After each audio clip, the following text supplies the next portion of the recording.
Maybe. Question mark. There we go. Now we're live. Now you can do your weird pose, Shane.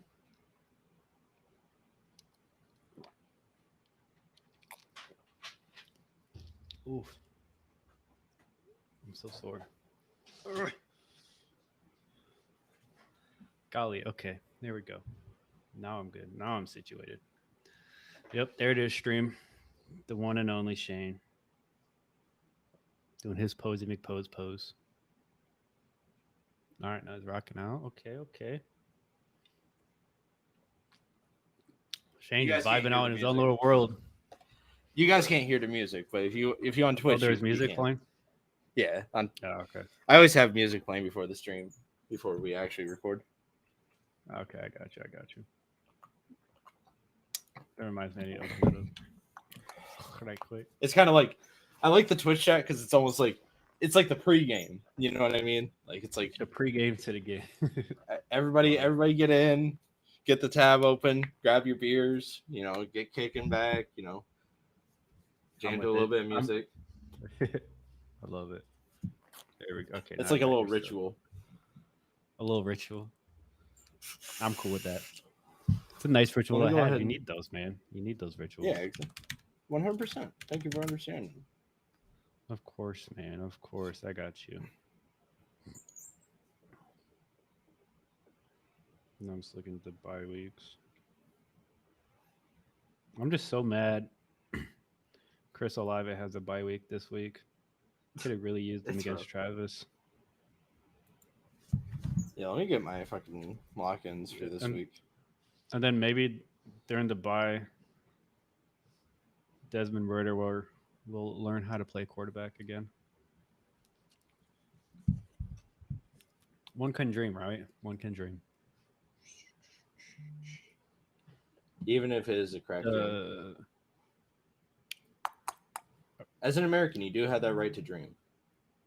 That's true. We're going to have to listen to Google Doc, yeah? What? In that order? In the order in the Google Doc? Okay. Just making sure. We'll go through it like that. Yeah. Just double checking. All right, Shani boy, why don't you hit us with that intro? Are we recording? Mm-hmm. I said we're live. Oh, cool. I didn't know that meant we were recording. Oh yeah, no. So we really only need the intro for the audio version of the pod. Yep. All right. Give me that 5, 4, 3, 2, 1. And welcome back to the Sporting Lounge. Thanks for coming along. Don't forget to comment, like, subscribe, do all that stuff. Today, we are going to be talking about Week 11 NFL football. Hell yeah. A lot of big news coming out, especially out of Cleveland. That's something I want to go ahead and circle on today. And your favorite player? We'll go ahead. Yeah, my favorite player in the game. I love him. We'll talk about that a little bit more in just a moment. You but love him so night, much. You wish. We are recording November 15th, 2023. It's a Wednesday afternoon, and we're going to be putting in our Week 11 predictions, talking about some starts and sits throughout the games, what you should do. And let's go ahead and start with Bengals-Ravens. This should be a high-scoring affair, I'm assuming. And I think the fantasy relevance of this week's game is going to be supreme. Joe Burrow and Lamar Jackson meet each other over in Baltimore. And let's just get this out of the way. What do you think the final score is going to be? Honestly, when we see two powerhouses go together, I don't know, because I thought the 49ers Jags was going to be a high scoring game, and it was, but it was high scoring one-sided. Yeah. That's a game that I bet, like betting size, I bet a lot of people probably didn't take the under on that one. And the under would have killed it. Yeah, the under would have been huge. I'm going to say, I think the Bengals probably take this because this is a game they need a lot more than the Ravens need. So, kind of. Well, just because Ravens, they're if the Ravens win this, they keep the top seed in the North. Mm-hmm. If the Ravens lose this and the Steelers win against the Browns, they fall to second. And if they lose another game, they will go to third. So this is a pivotal game, especially because even if the Bengals win, like not this week, but in a following week, they will be at the same rate as the Ravens, and they have the tiebreaker. So when the Ravens go on by, they'll only be half a game ahead of the Bengals if the Bengals win this week. And then when they go on by, if the Bengals win, they would take over their spot. So the Ravens would fall to second and then third. Right, but on the flip side, if the Bengals lose, they drop to 5-5, right? Yep. But if they win, they go up to 6-4, potentially jump Cleveland or the Browns. It'll be one of the two, depending on obviously which Cleveland one or the Steelers. Yeah, it just depends who wins and who loses. So from that perspective is why I think it's much more pivotal and important for the Bengals, because to drop to the 5-5, that's going to be tough to actually come back from that, and they have to play the Ravens again after the fact. Like, sure, the Ravens will drop to 7-4 and then drop to second place at worst, but they're not in fourth. Yeah, you know, they still have a grass and a very solid chance on first place, where now the Bengals kind of just seems they're fighting for second place in a way. If they win this, then them getting up to first place is a realistic conversation. Right, but it's just because of the way they're playing, I don't know if they can beat the Browns. I don't know if they'll beat the Browns, or frankly, even the Steelers at this point. Right, so it's like any win they can get is crucial, because at this point, their best chance at making the playoffs is probably as a wild card. Yeah, and they got 2 dates with the Steelers this season still. Yep. So that's tough too. With that being said, I think it's an equal value worth game on both sides, because the Ravens lose this game, this could open the door to them going down to third place realistically off of one loss. So like that's how it gets scary, because I one of them, then they're going to claim second, right? Then Ravens lose this game, they go down to second underneath whoever wins that game because of tiebreakers. I think that, because Browns got tiebreakers over the Ravens and the Steelers got tiebreakers over the Ravens. So they would automatically fall down to second, essentially, because they got a game and a half. Or they got a half game lead. And then the Steelers and Browns move up. And then if the Bengals win, then they're right in that conversation to possibly slide up to first place off of a two wins against the Steelers or a win against the Browns. And obviously, as you said, like, it is much more crucial for the Bengals to even have playoff hope. But the Ravens, like, it could turn into that for them very quickly as well. They only need to lose 2 games to go down to fourth place. If I had to put a percentage on it, I'd probably say like 55-45 type of thing. Where I do agree with you that it's still very important for the Ravens, but I think it's just like a little bit more so for the Bengals. So I agree. I think it is more important for the Bengals to win this game. I think that's true. I do want to point out the intricacies of how critical that Ravens win would be. Yeah, because that AFC North is the most competitive. And we didn't really foresee that. Coming into I did. Remember, I was saying the NFC North and the AFC North were going to be the toughest divisions. And who are you starting from the Ravens? Well, obviously Lamar. You're benching him, man. No, I think Lamar's the obvious start. Honestly, I don't think Gus is going to have a great game. The Bengals have a very good defensive line, and they struggle in their secondary. So, Gus, if he does have a good game, it will be off of 5 or 6 receptions for 60 yards and a TD, either that be on the ground or through the air. But he's going to need to get a significant amount of yardage through passing, and he needs to get a few receptions to be relevant. Which Gus just isn't that type of back usually, but we've seen him do it before. So it's not something I'm like saying is out of the realm of possibility, but I think Gus is moves from an RB2 to a low flex this week. So, if you need to start someone, I would still start him over a lot of guys. But, I'd be hesitant to start him if you have like another option like, Raheed Shaheed, even Tyler Boyd in this matchup. Like, I love Tyler Boyd in this matchup. Dixie, he's currently at RB17 too, which I didn't really think he'd be that high at this point in the season. Yep. He's had like 1, 2, 3, 4. No, 2 20-point games. Never mind. And especially with T. Higgins being ruled out. Mm-hmm. It's like prime targets for Tyler Boyd right there over the middle of the slot. Yeah, exactly. And on the Ravens side of the ball, they're missing Trent Simpson, who's a solid linebacker. But the big thing that I want to circle is Marlon Humphrey's doubtful. Yeah. And also they're missing Ronnie Stanley. And so that's a big thing for Gus Edwards as well, and Lamar for that matter. Lamar, I think, is going to end up having about 400 yards this game. I'm going to call over 350 would be my call on it.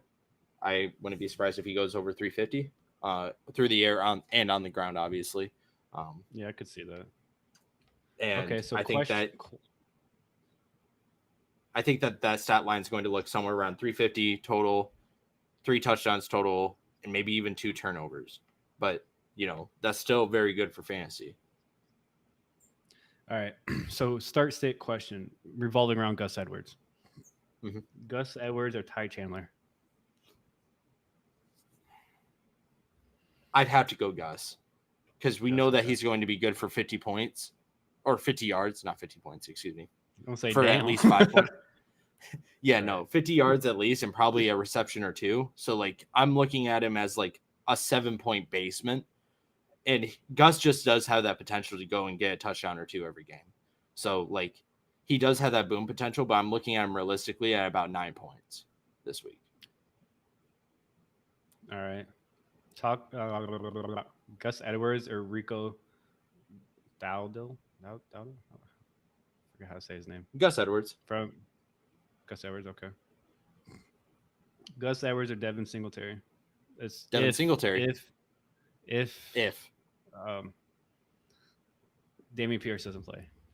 Correct. Are you still starting? Would you still choose Devin Singletary even if Dameon Pierce plays? Devin Singletary's played really well. In his absence, yeah. Like rush for career high 150 last week. Do you think? I don't know, man. Like that's a good question. Honestly, yeah. Fuck it. Because I don't think that they're going to give up on him yet. Like he's already proven that he's valuable. So like, even if he doesn't get the same workload, I think he'll be better than Gus Edwards. Yeah, I'll say I think Singletary is only really worth starting if Dameon Pierce plays because then he's really going to get those 30 carries. And against the weak Arizona defense, you got to really capitalize on that. So then I would probably lean Gus Edwards at that point. But if Dameon Pierce plays, personally, I'm kind of staying away from him. And so let me rival that. Because Dameon Pierce hasn't been playing well either. So maybe they do just continue riding the hot hand with the Texans. Yeah. So that's kind of what I was thinking. But even better, you pointed out a really good point. They're playing against a poor Cardinals defense. Mm-hmm. So, like, give the ball to each back about 15 times. Like, Devin Singletary on 15 touches, I could see going for, like, 80 to 90 yards. Mm-hmm. And, like, maybe a touchdown. And even so, even if he doesn't get that touchdown, he might even get a reception or 2 out of the backfield. And that makes him more relevant than Gus Edwards. And that's a realistic stat line, I think. I could see him getting 70 to 90 total yards. So let's say 80 on 2 receptions. And let's not even throw the touchdown in there. That's 10 points, and that's higher than what I think Gus Edwards is going to be. Even if Dameon comes back. That's even if Dameon comes back. Okay, so would you consider starting Keaton Mitchell over Gus Edwards? Or are you kind of just staying away from that running attack? I could see it, but I like Edwards more. I feel like Edwards is safer. Mm-hmm. That's why I'm willing to take Edwards over those 3. that you mentioned Yeah, is that's because fair. like I feel like Edwards is safer, and I feel like Singletary is just safer than Edwards this week. Only because, you know, the Bengals have a sneaky good defensive line. It doesn't get talked about a lot, but their defensive line is really good. And the issue with the Bengals defense is their secondary. So, like, you know, they're going to be busy trying to keep Lamar contained. And, you know, they're going to have a spy over the middle. And the thing is with a spy is like when you're playing against a guy like Gus Edwards, you're going to have the mic pretty much one-on-one with the running back. You know, he's going to be watching for the option, and that's going to be your first point of attack on defense. So, you know, he's going to be watching that B gap. He's going to be watching that 4 and 6 slot specifically. And I think that's where they're going to be. I think that's the matchup to watch. Is Gus Edwards going to be able to beat the mic? Okay. I get it. I think he'll have some success. I don't think he's going to be shut down. Just like, you know, fantasy wise, like. So it's kind of like a boom. I don't think he's for you. Yeah. I don't think the bust is as big as it is with other players because, as I said, I think his basement's like 7 or 8 points, so it's not horrible. But like, you know, you don't want to have 7 points on your start. But, you know, as a flex, I feel safe putting him as a flex. I just don't feel safe with him as an RB2 this week. Okay, so you put him like the back, like mid RB3. Yeah, mid to late RB3 kind of thing. Okay, I think high RB4 is where I'm putting him. I would agree with that. I'm kind of just staying away from that Ravens running back room right now. So I'm really only want like Lamar, Mark Andrews, like Zay Flowers. OBJ. You gonna start Zay Flowers this week? Oh no, shit. OBJ is a sneaky play. I like OBJ. You know, I feel like he's really starting to get tempo back. I feel like we're starting to see OBJ play at a good form. You know, the last few weeks, I think he's gotten at least 10 points every week, and I think he had a 25-point breakout. But I would start Zay Flowers, though. I think he could be a sneaky good play. I think Zay Flowers could be good. I think Zay Flowers would be good. So what about Aguilar? I think he's kind of more just like a shot in the dark type of player. If you need someone to fill in and he's on your team, he wouldn't be a bad play. But I mean, it's really Mark Andrews and then whoever else in that pecking order kind of for receiving targets. But the two best plays for me, wide receiver wise, would be Zay Flowers and OBJ. I can definitely see that. I think Aguilar would be a really good boomer bust if you have him. Like, he's not worth very much for trade value, but specifically this week, if you already have him, I would flex him. And I'd flex him over Gus Edwards, personally. Just because I think the matchup, like, it matches up well for him. Because, you know, he's going to be matching up against, like, who? Like, DJ Turner, I think, or Mike Hilton. And that's a good matchup for him. You know, Mike Hilton is a really handsy guy. DJ last time Turner they played the Bengals, plays pretty good. Last time they played the Bengals, he got 17.5 points. So, and like you said earlier, the Bengals got a weak secondary. So that's where it leaves a lot of room for the Ravens wide receivers to have good fantasy days and have relevance that way. Yeah, you know, like the thing is with Aguilar is he accelerates on like deep routes, and I think the Bengals are going to be forced to play in a spy set, so you're going to be playing like a soft zone over the middle, and that's where Aguilar eats, is in that soft spot in that cover 2 seam. Yeah, you know, Aguilar has made a career off of that and short receptions, you know, on like screens and shit because he's got that speed. So I think Aguilar could have a day. He's my boomer bust player of the week. I think I'm with it. I think that's pretty much it on the Ravens side of the ball. Also, let's mention their defense. Roquan Smith already has over 100 tackles on the season, which is insane. And Patrick Queen has 84. So not good enough. Just between their 2 middle linebackers, they already have almost 200 tackles. Pretty weak numbers, if you ask me. All right, real quick before we move on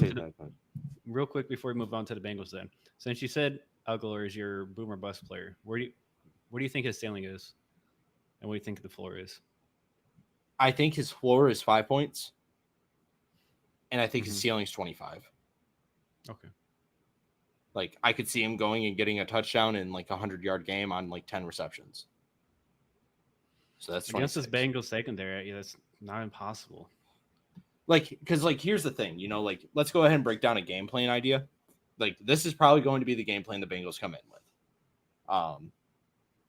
You got to shut down Zay Flowers and Mark Andrews, and you have to go ahead and make sure that Gus Edwards doesn't start shredding you, and that's kind of okay because of your defensive line. You kind of had that handled, and you're going to get pressure on Lamar, so you need to have a Mike over the top playing a spy, making sure that Lamar doesn't flood out.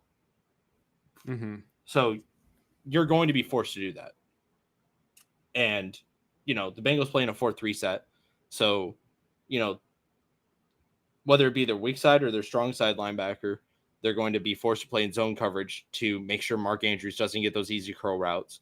And the safeties are going to have to play cover two. They're going to have to play a lot of deep coverage today or tomorrow. They're going to have to play significant coverage over the top. And there's going to be a lot of man-on-man matchups. So that's where OBJ and Aguilar can make a day. But the thing is with OBJ and Zay Flowers is they're going to be getting caught between, the starting two cornerbacks for the Bengals. So, they're going to be stuck right in between Awuzie and Taylor Britt, who like aren't elite by any means, but Taylor Britt, is starting to come into his own, and Mike Hilton seems like he's lost a step. So like, especially if Aguilar ends up matching up against Hilton, that's when you start to get that like really scary matchup for the Ravens. If he ends up matching up against DJ Turner, I still feel very confident about it because it's like he's just going to be able to beat him out. I don't think DJ Turner can keep up with Aguilar. I'm not usually very high on Aguilar, just specifically in this matchup. It's a really good matchup for him because of how the Bengals defense is going to have to game plan around the rest of the Ravens offense. Mm-hmm. And that's good for him. I think Aguilar is going to get open on a lot of routes, and if he gets seen, then he's going to get like 10 catches for 100 yards and probably a touchdown. I wouldn't be surprised if that was the stat line. Right. I could see it. Okay, so from the Bengals side of the ball, who you feeling confident in? Who you feeling not confident in? I'm feeling really, really confident in Tyler Boyd. I am. You think he's going to eat up a lot over the middle? Yeah, I think he's going to get a lot of stuff over the middle, but also with T. Higgins being down, I wouldn't be surprised to see him get like spider routes on Y. The Bengals are probably going to be running trap X the Ravens are probably going to be running a little bit of trap X. We see them do it consistently week in, week out. So trap X, being double on Jamar Chase, make sure that Jamar Chase doesn't get out of control. And Jamar Chase isn't having that great of a season. This would be a good game for him to get back into tempo. Tyler Boyd, I am very confident in. He's been having a killer year, and especially at that Y position. It looks like they're starting him at Z, but they might start him at Y because Iazovez is down. I can't fucking say his name. They got three wide receivers. Yeah, they got 3 players out right now, or 3 wide receivers. Yep. So they got Jamar Chase, Trent Irwin, and Tyler Boyd. Yeah, they're gonna be the healthy ones. So they're gonna be hurting, and probably gonna be leaning on those tight ends. So tight ends like Drew Sample might be worth the start. Do you think Irv Smith is going to get work? He probably will too. I think Irv Smith's a lock for 5 points at least. I think between the two, if you're only going to be starting one, you kind of just got to go who you like more. Yeah. Kind of thing. I think that's just what it's going to come down to because they're both going to get work, but who's going to get that touchdown? Mm-hmm. Joe Mixon, I think, is going to be a big deal. Yeah, especially in the running, or not the running, the rushing side. They might try and swing him out more, put him out in the slot, especially with how thin they are at wide receiver. I think that's very plausible that they do that. Yeah. Joe Mixon does make people look like fools when they go into empty. and he runs like a little skinny route. You know, he's done it a couple times this year where he just breaks out like a 30-yard reception. Yep. So, you know, I wouldn't be surprised. You know, Mixon is a good back. Just I'm looking at this Bengals team and I just don't know if they can overcome the Ravens. I really don't. It as cliche as it is to say, it kind of just depends on what Bengals team shows up to play.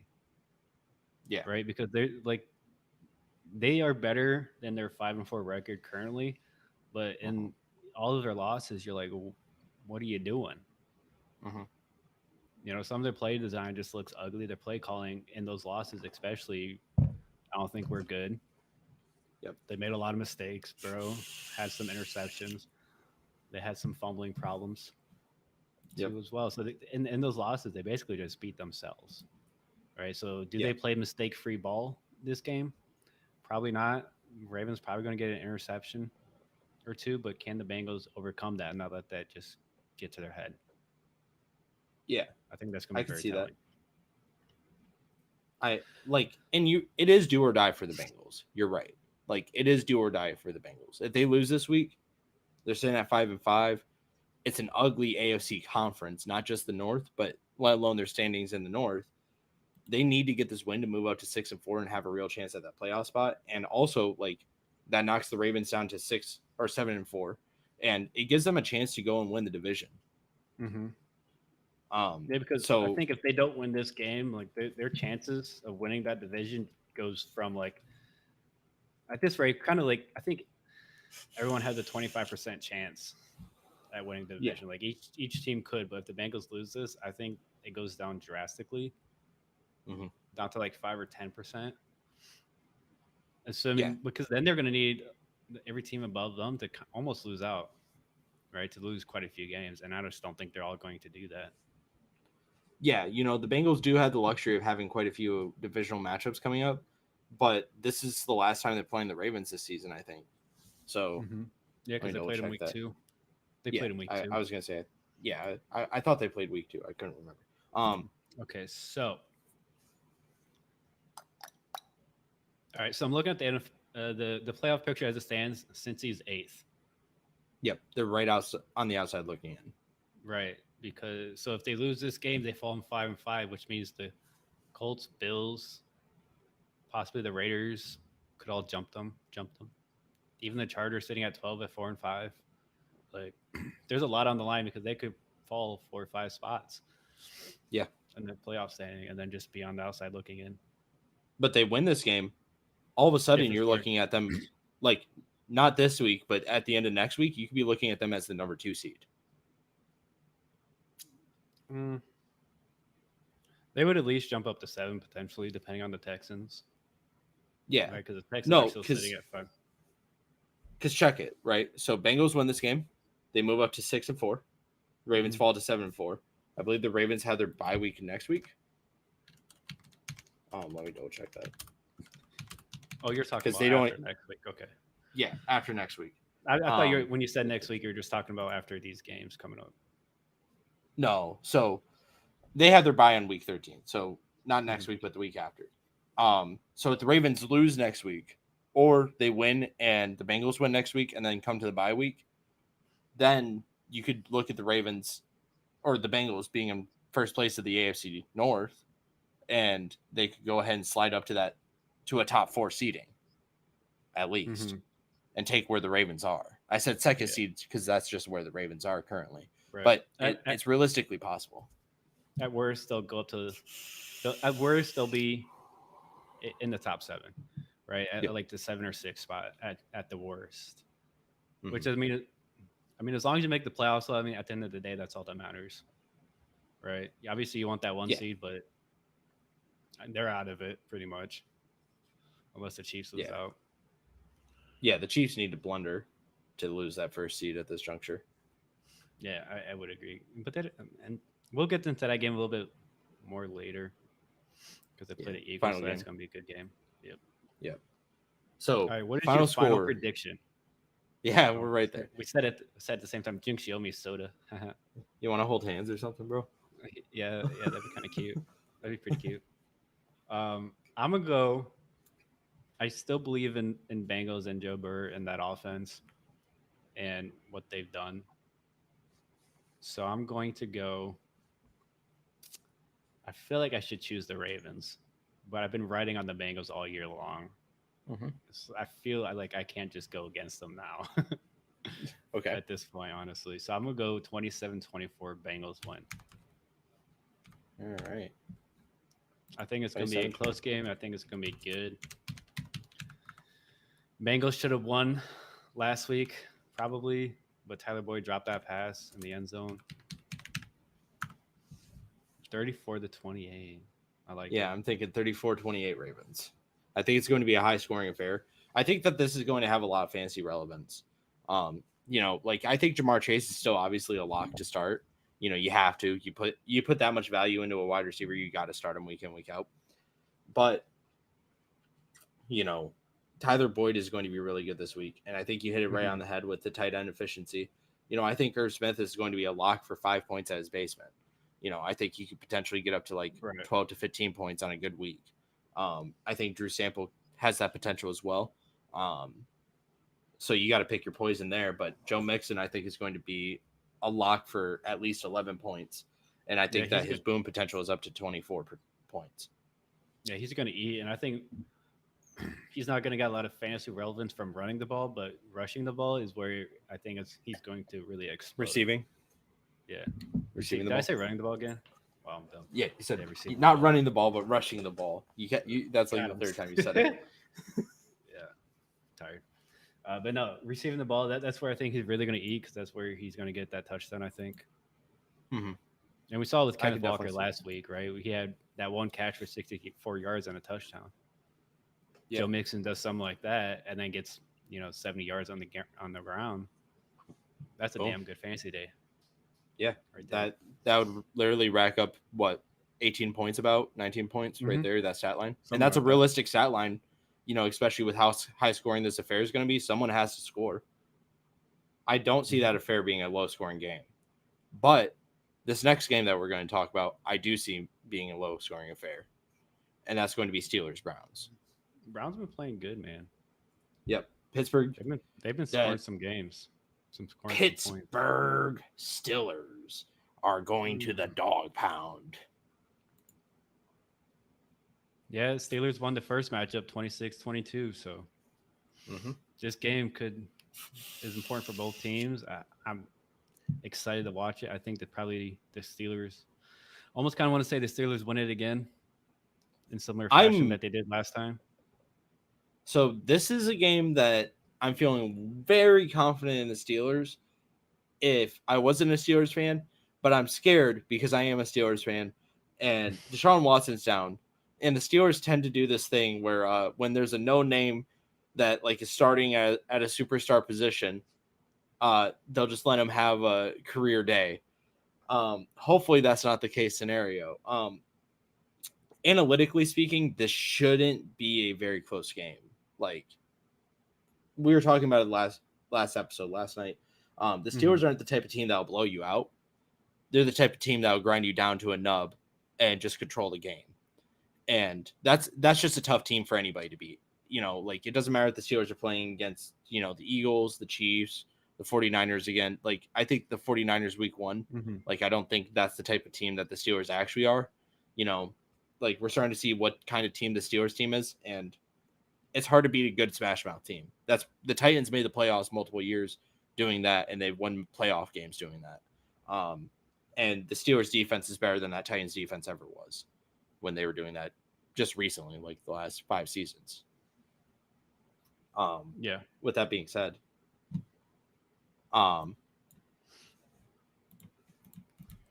so my starts and sits this week is going to be, I would start Kenny this week, honestly.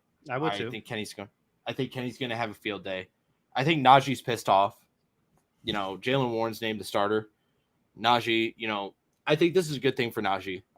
It could be a wake-up call that, hey, we don't care that we drafted you in the first round. This undrafted rookie has been outperforming you. Earn it. And Najee's going to get touches, and I want to see Najee get pissed off, but I'm scared to start him. Man.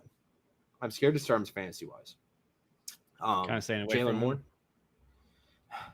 He's a flex start for me. I think Jalen Warren has earned his roses and is a lock at RB2. And I think Connor Hayward is going to be a good start for tight end this week. I think he's going to end up getting about 10 to 12 points. I don't see it being boom or bust. I think that's just kind of where he's at. You know, if you throw a touchdown in there, then it's obviously more. But I'm not going to predict that score. I don't see him necessarily being a lock for a touchdown. But what I do see is, I think Kenny Pickett's going to spread the ball around. I think Deontay Johnson is the start over George Pickens.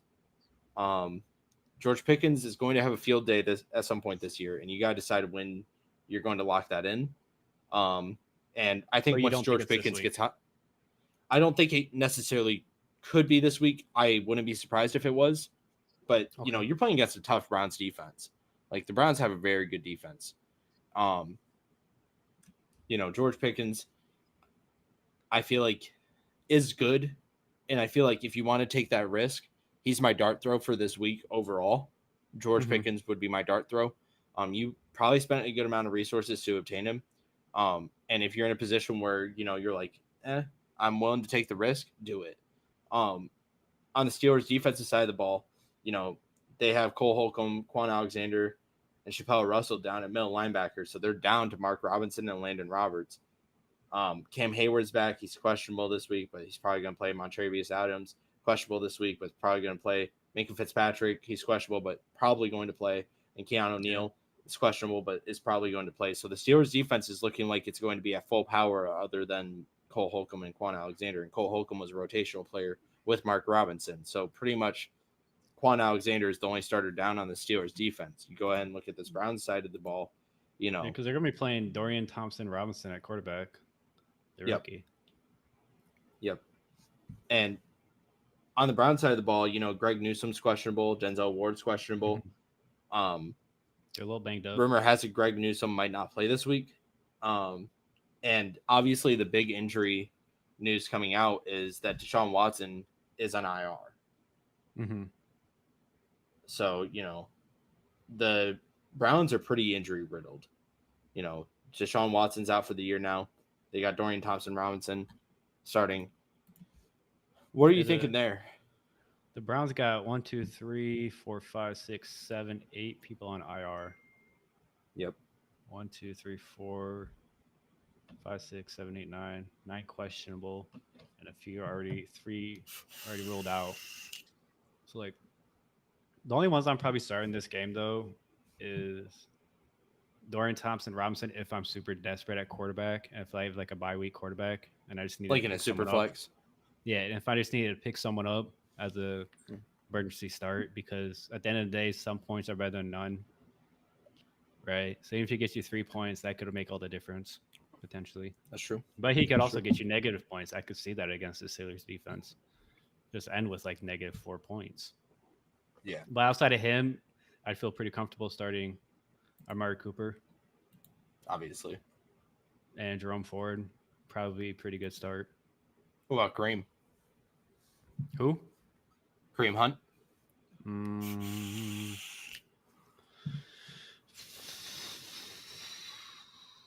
You know what? Let's see, what did he do last game? I'd probably start him because he's gotten 1, 2, 3, 6 touchdowns the last 6 weeks or 5 weeks. Mm-hmm. But he's been getting 30 to 50 yards and that touchdown. I mean, that's 11 points right there. If he gets 50, 60 yards and a touchdown, plus whatever receiving work he gets. Mm-hmm. Bruh. He seems like a pretty safe play at this point just because of that touchdown upside. Yeah. And he has that massive touchdown upside right now. So I would probably take the risk on him as well. I might lean.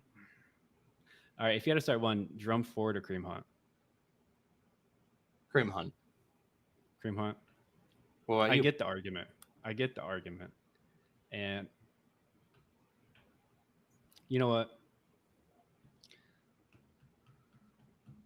I'm gonna change. I'm gonna change it. I'm gonna say Kareem Hunt as well because of that rushing upside, or not the touchdown upside. I So think that's here's massive.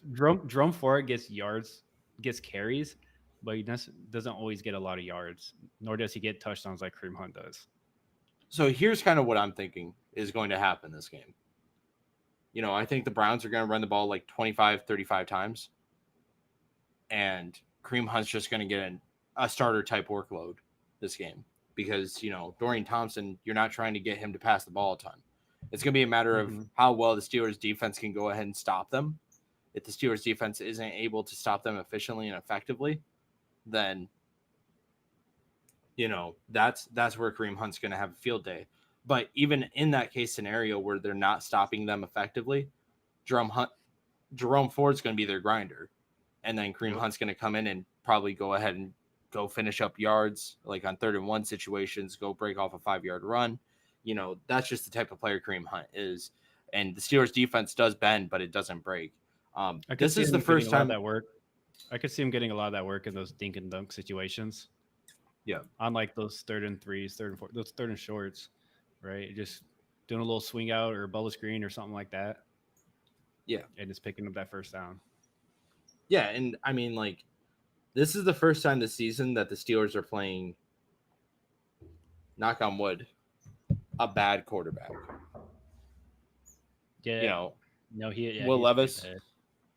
Will Levis, like you can make the argument about Will Levis and Jordan Love, but and you can make the argument with Jimmy Garoppolo, but I wouldn't say that they're bad. This is the first time the Steelers defense is playing a bad quarterback. And but I think you also don't really know what you're getting from him too, so you can't really call him bad, but he's definitely the most unknown quarterback. Sure, I would but say. I would. From what we have seen, from what we do know, right? He started one game against the Ravens. He got sacked 4 times, threw 3 picks, had 121 yards on 36 attempts. Right. If the Steelers defense is at full power this week, like it's looking like, then I don't know. Yeah, and that's why I think that it's really going to be a grindy game for the Browns. They're just going to run the ball a lot. I would not be surprised if they run it 40 times this game and only throw like 25, roughly. And something else is the Steelers have scored on their opening drive in the last 2 weeks. So if the Steelers go up 10 to 14 points in the first quarter, which I didn't think I'd be able to say this at all this season, then Dorian's going to be forced to throw the ball. And that's when things can start to get out of control. This might be a game that's over in the first half. No, for sure. It definitely could be because, like you said, this is the first time they really played this type of quarterback. He's not a good quarterback, and we also don't really know what we're going to get from him. So it's kind of hard to predict it. Now, do I think he's going to play well enough to beat the Steelers? Probably not.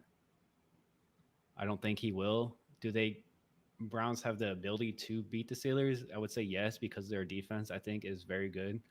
And then they also do have a lot of good offensive players. But is Dorian Thompson going to play to the level that he needs to? Because that Steelers secondary, like you said, they're fully healthy. They're going to be almost fully healthy at least. So that's a tough battle. That's a tough test. Yeah, because, it could get ugly really quick. It's the Steelers make a living on their defense by shutting down the run and letting you get yards through the air and then not letting you score that touchdown. They bend but don't break, and that's why they have so many sacks on defense. That's why they have so many tackles on defense. That's why but they get a lot of turnovers too, and that's how. It's because it's a bend but don't break mentality. Okay, yeah, we'll let you get a field goal, but you got to avoid all of our guys flying around at high speed and, especially with the emergence of JPJ. I don't know, man. I take back what I said about Amari Cooper. I do. This is JPJ's first real test. DeAndre Hopkins was a good test.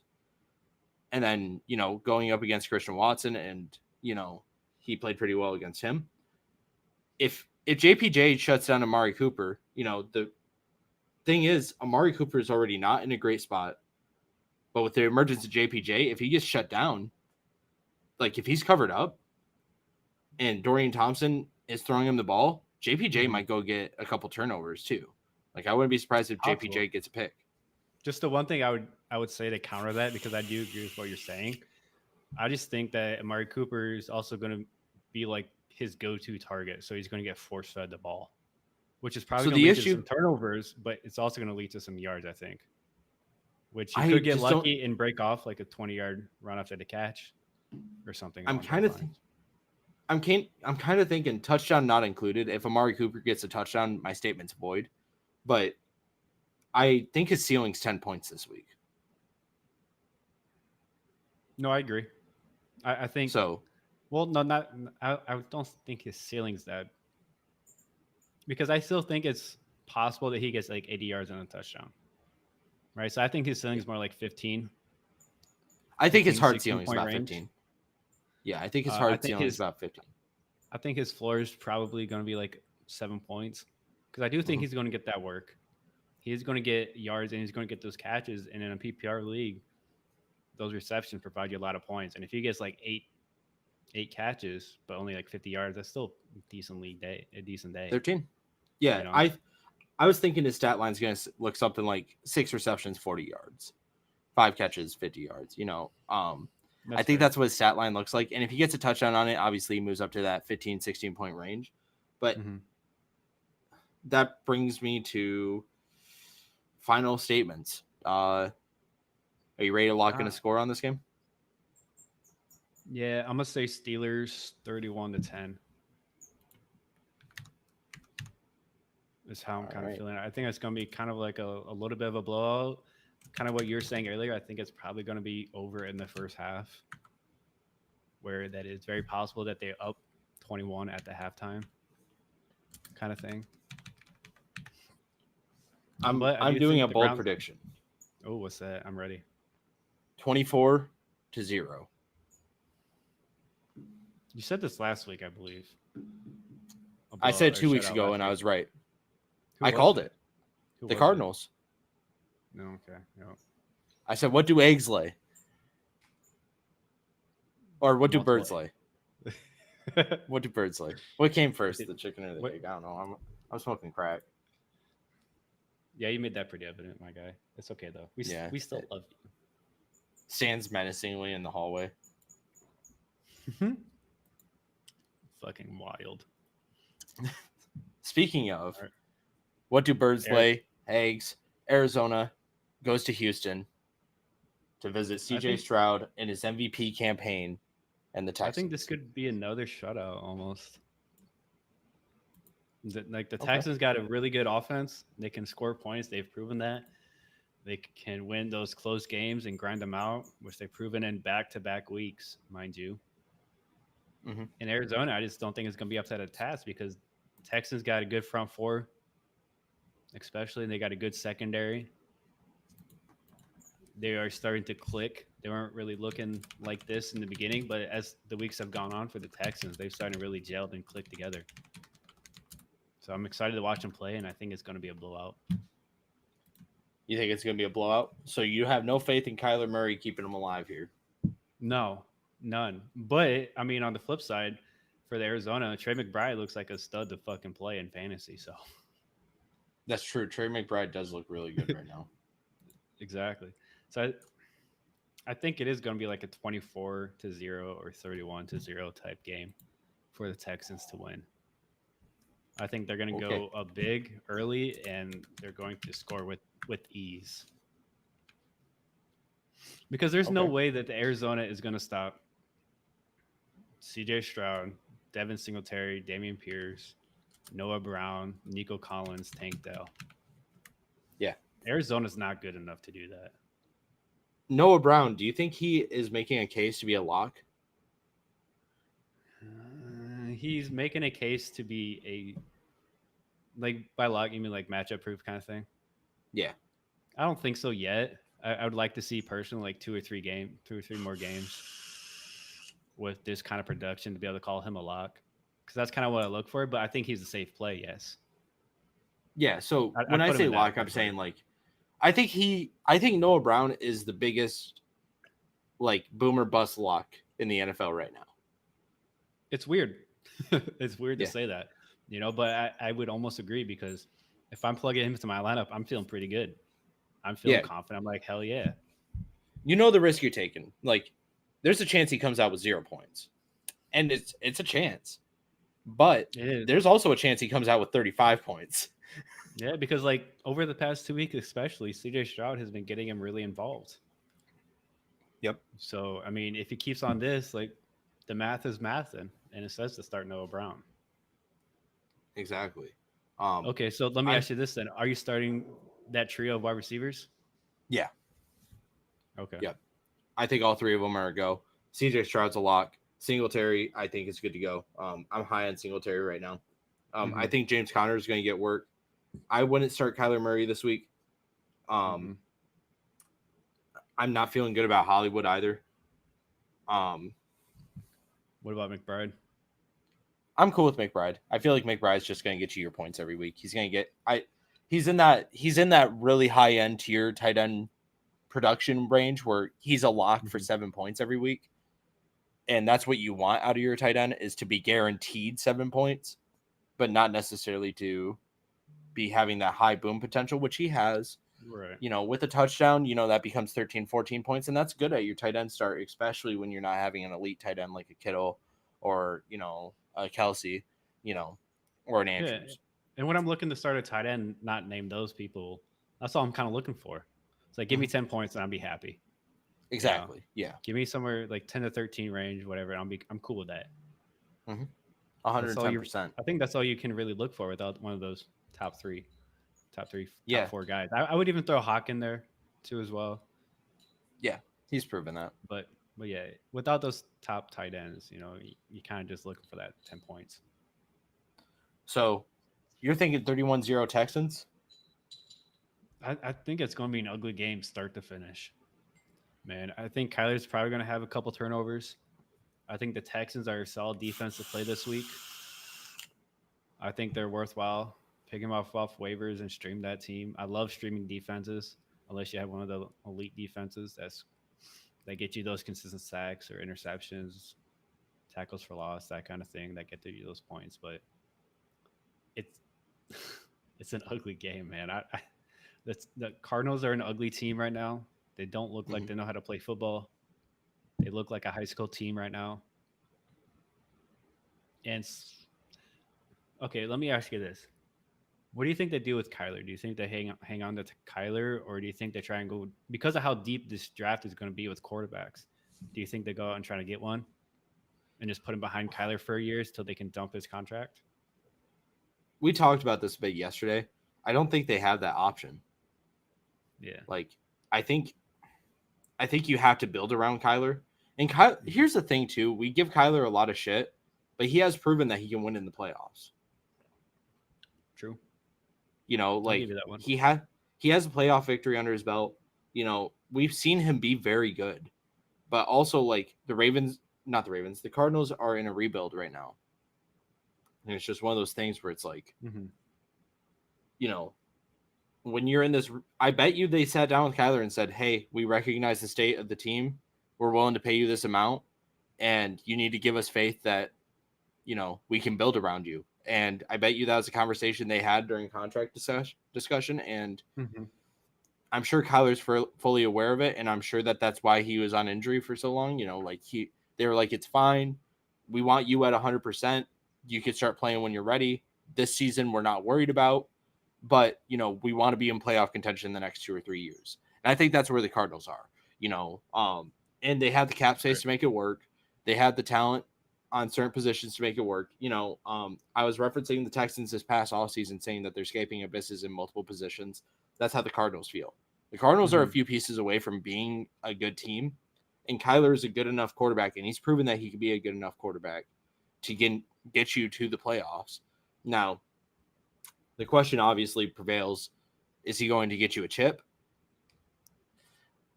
I don't know about that yet. I don't know if that's even something that we could entertain. But you know, if that's your question and that's the decision you're making when you're taking a guy like Bo Nix or the kid out of Washington, you know, like that's the pick that they're going to be getting more than likely, or Drake May. If a guy slides, that's when they would get him. But they're not going to get him in the top 10. They're going to utilize the pieces to, you know, build around Kyler. And I think the whole thing that cements that opinion being their idea in the front office is the trade of Joshua Dobbs. Because if you wanted to go ahead and have a guy that was going to work behind Kyler and then you could dump him off, you already had that. You already had a guy who was playing good. Yeah, it was on a cheap contract too. So I'm gonna read you the rest of the Cardinals schedule and just tell me how many times you would start Kyler. All right, so they got the Texans this week. We already talked about that. The Rams, Steelers, 49ers, Bears, Eagles. Twice. All right. What games? Steelers, Rams, and Bears. Rams and Bears. Yep.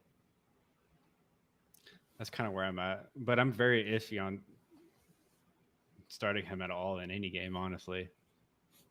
Until you actually put some decent performances together, I'd be very scared. Yeah, and I mean the Texans are causing mayhem in the South, man. Like the Jags have a reason to be afraid. Yeah. With that being, the Texans out for blood right now, and I believe let me look at their schedule again real quick. Yeah, so they play the Jags after the Cardinals. So if the Jags lose both times to the Texans, that's a very, very different division. And that puts the Texans in the driver's seat almost for first place. Yep. So it sure does. Oof. But you know, you want to talk about ugly teams. How about the Panthers hosting the Dallas Cowboys, who are also on a blood frenzy right now? This is a game where I think it's going to be another old-fashioned ass whooping. Yeah. I don't think Carolina has any chance at winning this game. There's a chance. You know, there's a reason that they play the game. You know, there's always a chance. There's always a chance, but it's not greater than like 15%. I always say I always say that when I think it's gonna be a badass whipping, you know. There's a chance. There is because I mean ESPN any given Sunday, they got the matchup predictor at 15.6%. So they have it a little bit more than 15% according to ESPN. Oh, I was close then. I was close. I'll take it. Yeah, I don't know. There's not a lot to talk about here. Like the Thielen is a lock. I would start Thielen this week. What about Bryce Young? No. He's going to get sacked too many times. It's just what's going to happen. He's going to get sacked too many times, and it's going to ruin his fantasy stock. Even without the turnovers, I don't know even if he doesn't commit very many turnovers, like he's going to get sacked too many times. And, you know, if I'm Carolina, I'm not panicking about the Bryce Young experiment yet. I think he's got 2 full seasons left after this year before the panic button starts really setting in. But, you know, it's the woes you're dealing with.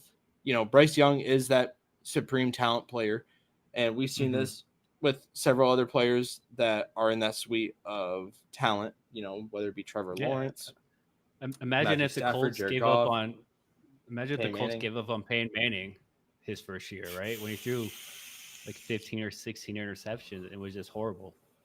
You know, so like that's why I always hate when you like it's fair to dog on a quarterback, but you can't just outright call him a bust or any really player for that matter after 1 year. Yeah.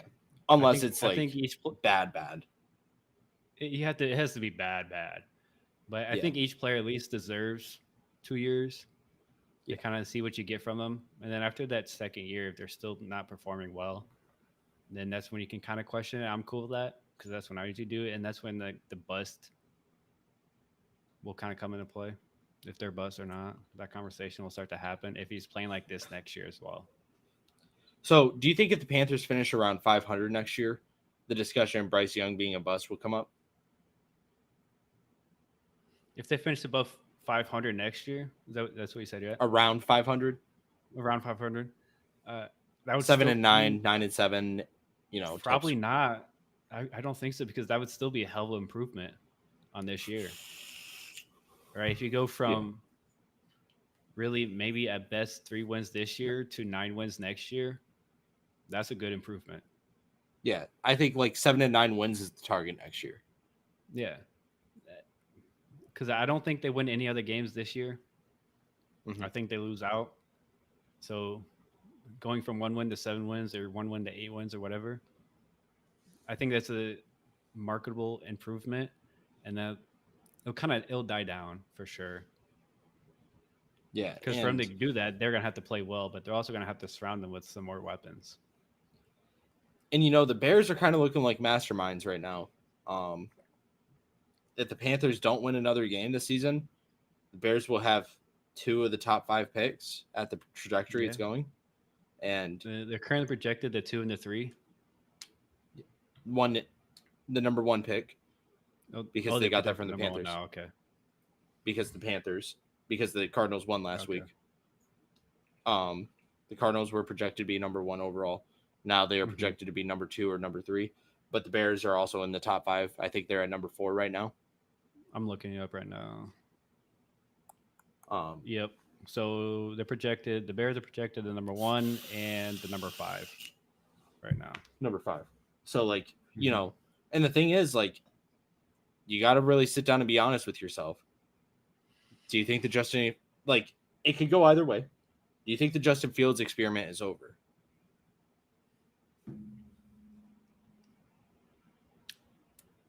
It's hard to say, man. It really So- is because you look at Justin Fields and you're like, that's a talented quarterback, but then you look at the weapons he has around him, and you're like, it's hard to succeed in that. Yeah, but also there's really plays where you is. sit there and you watch Justin Fields and you're like, what the hell are you doing? So I think the Bears' best decision, either way in this draft, would not to be drafting a quarterback. The reason being, Marvin Harrison. Marvin Harrison being one, but another big reason is it's just like, okay, you have Justin Fields, and you haven't really given him a fair shake, of good weapons and a good offensive line, but you can obtain those, critical assets to move forward with and see if Justin Fields is that guy. And if he sucks again next year, then you could draft a quarterback and you don't have to pick him up. But you can go and extend him on that 5th-year option and you get a cheap rookie deal. And then all of a sudden now the Bears have a really good fucking team, especially if they get Marvin Harrison. Is it unrealistic for us to say if the Bears get the number 1 overall pick from they have it from the Panthers via the Bryce Young trade?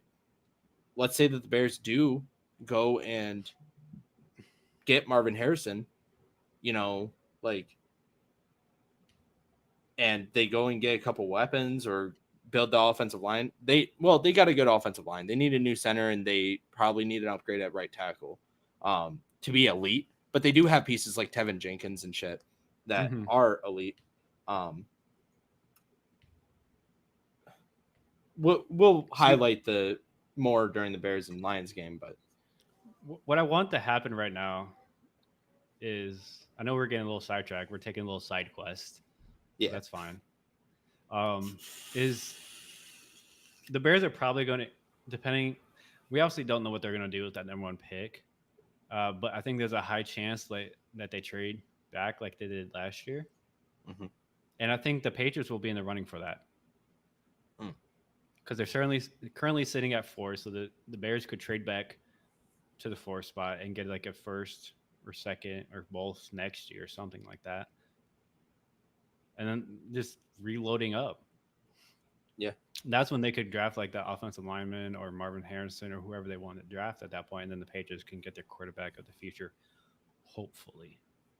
Yeah, and the Bears defense is pretty bad too.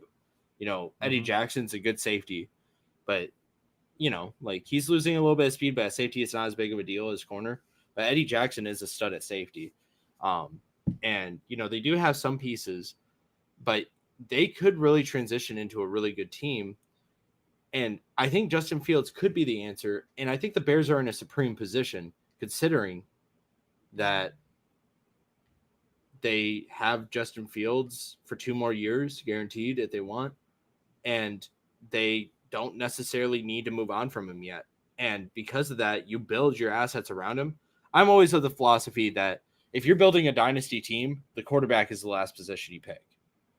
Mm-hmm. You know, you get your occasional guys along the way, like your Peyton Mannings and, you know, your Trevor Lawrences that build through your franchise. Then you get guys that are occasionally like your Tom Brady's or your Brock Purdy's that don't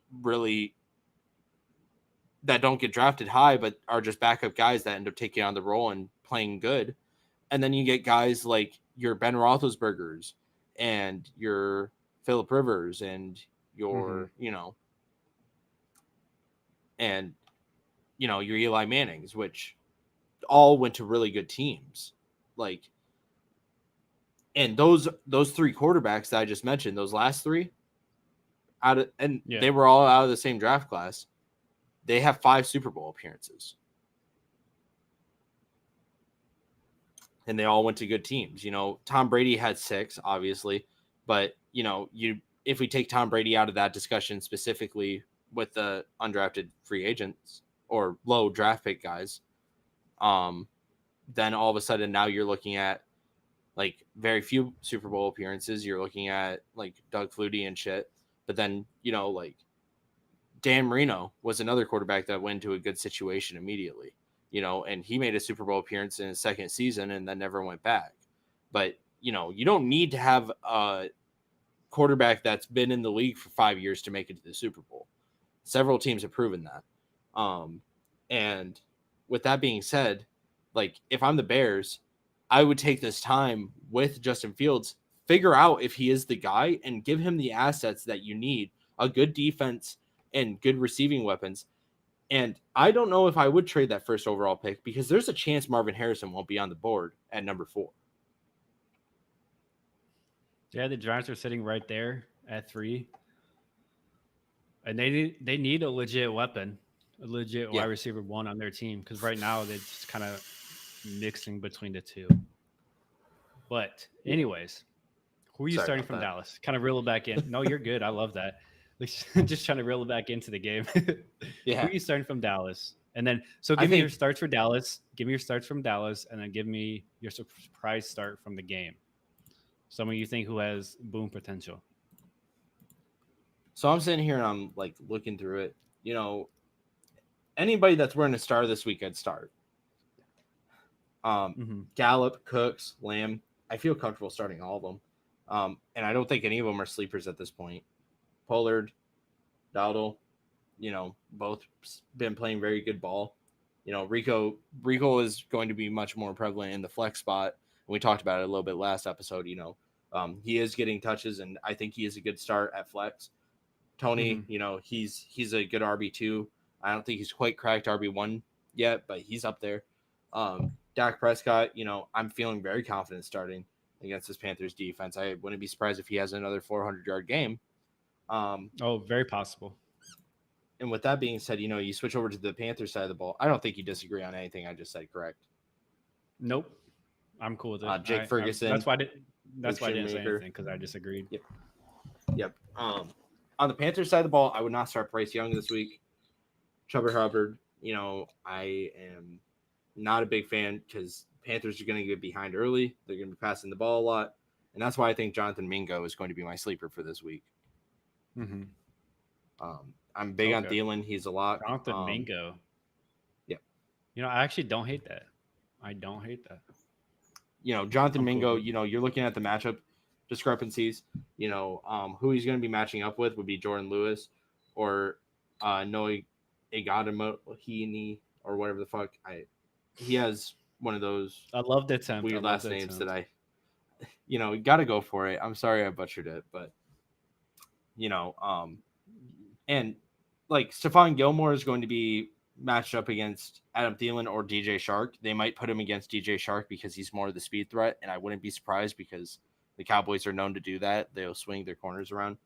But Stephon Gilmore, like, definitely could be match up against DJ Shark. That opens up Adam Thielen. He might match up against Adam Thielen. DaRon Bland would be able to cover Thielen pretty effectively, but I don't think he'll be able to cover Shark as effectively. So that's why I think the game plan for the Cowboys would be to switch them around. Because, Thielen's just going to be a lock, 5 catches, 50 yards, maybe a TD. He's just a lock for that. And you recognize that if you're a defense, you let him get that. But the thing is, you look behind him and, Jordan Lewis is probably going to be the guy that's going to be playing man-to-man against Jonathan Mingo. And I wouldn't be surprised if Jonathan Mingo goes out and gets like 8 targets, 4 catches, 60 yards. And if he gets a touchdown on top of that, that's 16 points. Make a good argument.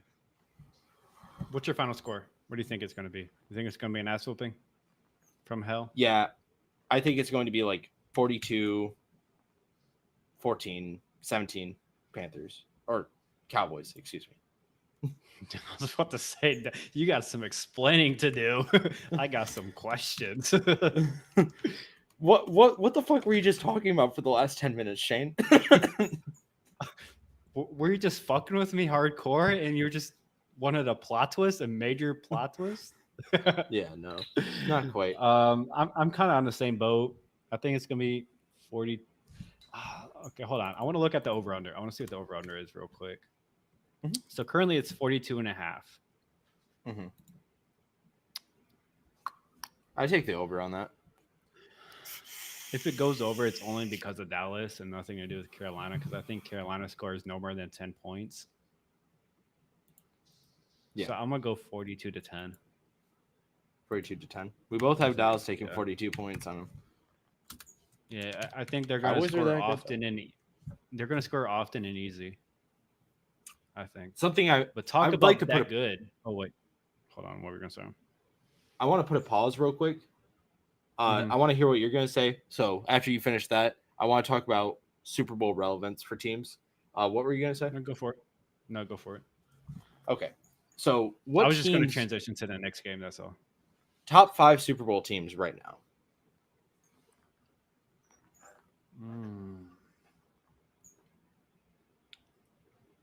Hold on. I'm actually going to put that in the chat. Let's see. Interactivity and questions. Top 5 Super Bowl.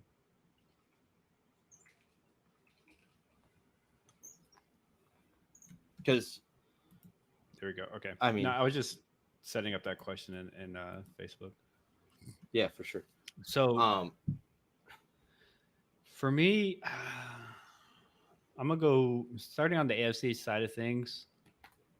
I think it's gonna be like the Chiefs. I think the Dolphins can get there. Mm-hmm. The Jags have at times looked like they could.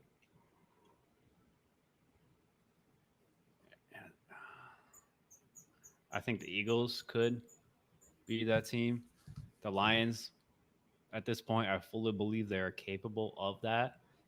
Me too. Because they've had some tough games. But the 49ers, I think. They're good. Just listed like 7 teams, but you said no AFC North teams. Yeah, I don't think they're getting to Super Bowl. Yeah, that's fair. Well, I said the Ravens. No, you didn't. I said I think the Ravens could. Oh, maybe I didn't, but I swear I did. But I think the Ravens from the AFC North have the best chance. Mm-hmm.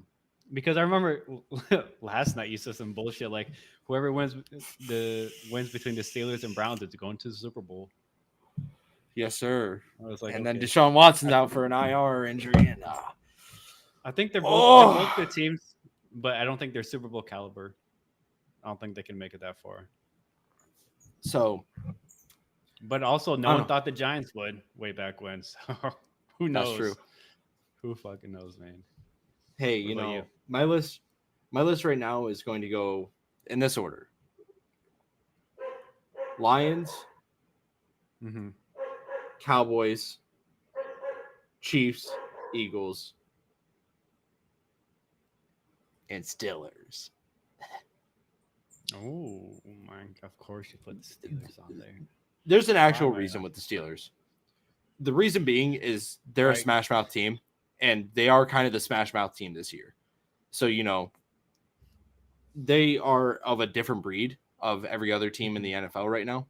No team is going to be grinding teams like the Steelers are, and that gives them that benefit.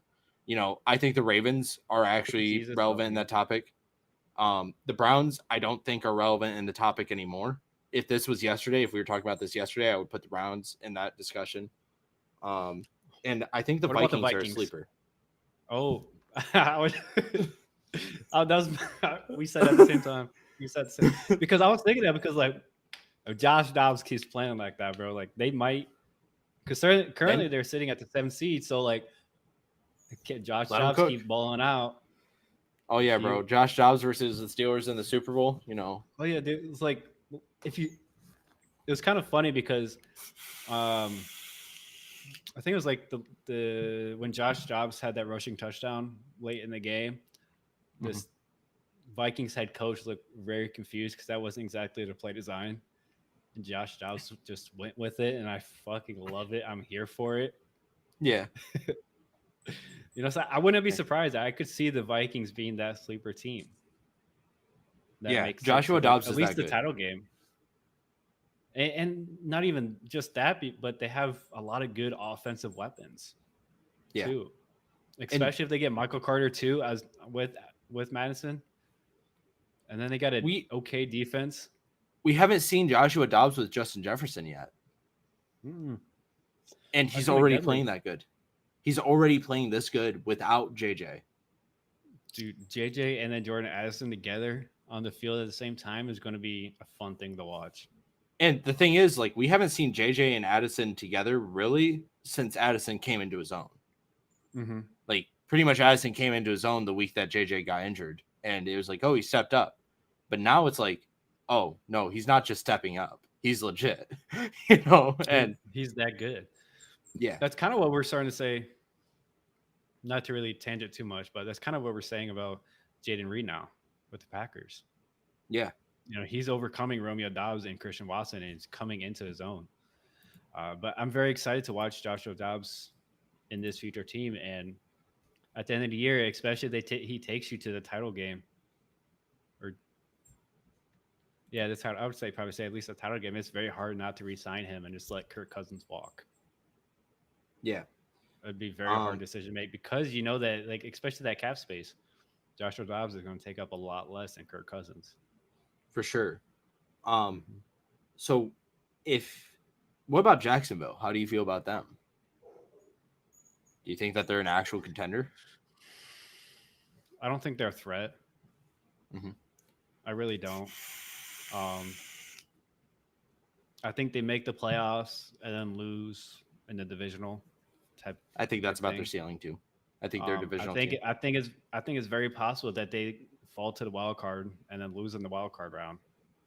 I don't think that's out of the realm of possibilities because if the Texans keep playing like this and then the Jags keep playing like they have been, it's very possible that they don't win the divisions and the Texans overtake them. 100%. Because they play again in 2 weeks. Talking about the division, AFC South matchup, Tennessee visits Duval this week. And now this is a game that, this should be an easy win for the Jags, but it's also a must win, I feel like. Especially with how hot the Titans or the Texans are playing. The Texans are creeping. They're scary. I don't want the Texans to make the playoffs, bro. Like, with my Steelers on the horizon of being in the playoffs, I do not want to play the Texans. I'd rather play the Jaguars, even though the Jaguars own the Steelers in the playoffs. Texans are a sneaky good team. Yeah. And I don't think they're getting enough respect because they're going to win this week. They're going to go 6-4. And if the Jags lose, they're also 6-4. But the Texans currently own the tiebreaker. So they would be bumped up to first place. And I think they have one more date later this season. I think it's in 2 weeks. Week 13. Yep. So in 2 weeks. And if the Texans win that game, then they lock it, essentially. They lock that tiebreaker and they go ahead and lock in the division. I think, they win. Week 12, sorry. They play the Jags. Oh, so next week. So it's next week. Yep. But Titans, we talk a lot about the Jags, but Titans, are you starting Will Levis this week?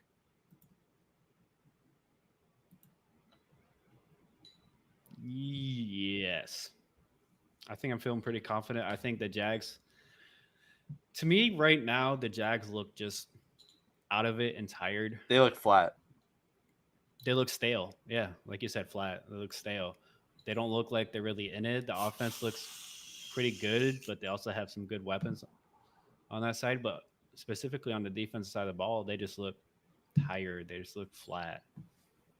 They kind of just look like they're out of it and they're just showing up to show up. Mm-hmm. But I do think the Jags have the potential and the talent and the coaching to get them far into the playoffs. Me too. It's just, are they actually going to play up to their potential or play down to their opponent? Mm-hmm. Which is a lot of what they've been doing, to me at least, when I watch them. And that's kind of what I'm like, that's kind of just why I say that I would not be surprised if they lose in the wild card. Mm-hmm. I think they are a playoff 6 team. or 7. But it's tough, especially with how good the North's playing. If Cincinnati wins this week, that could end up being the Jaguars' worst nightmare, because then that puts the Baltimore Ravens in, like, that puts the whole AFC North like back in the wild card, and you're, other than the Browns, probably, like, you're probably going to get one spot because the Browns are probably going to fall out because Watson's down. That's just the reality of the situation. So now you're looking at one wild card spot, and it's like, okay, but now we're competing with teams like, Miami, the Bills. One of those teams are probably going to be shooting for a wild card spot. Yeah, the Raiders could still make it into that. Raiders, and they're 5. Dare I say, don't look back now, but the Broncos and the Raiders. The Broncos been surging. Yeah, they've been surging. But I mean, they also, we'll get into that game a little bit, but there's some tough competition, especially if the Jags keep tumbling. And I believe they don't have an easy schedule left. Let me double check. I want to double check their schedule. So, say they played the wrong week. Titans, Texans, Bengals, Browns, Ravens, Bucks. So, like, they definitely got that Texans game is going to be very pivotal. That's almost going to decide the division winner, potentially. Because they got a tough Texans team. They got tough Bengals, tough Ravens, a good Buccaneers defense, and Baker Mayfield has proven that he can win against tough opponents.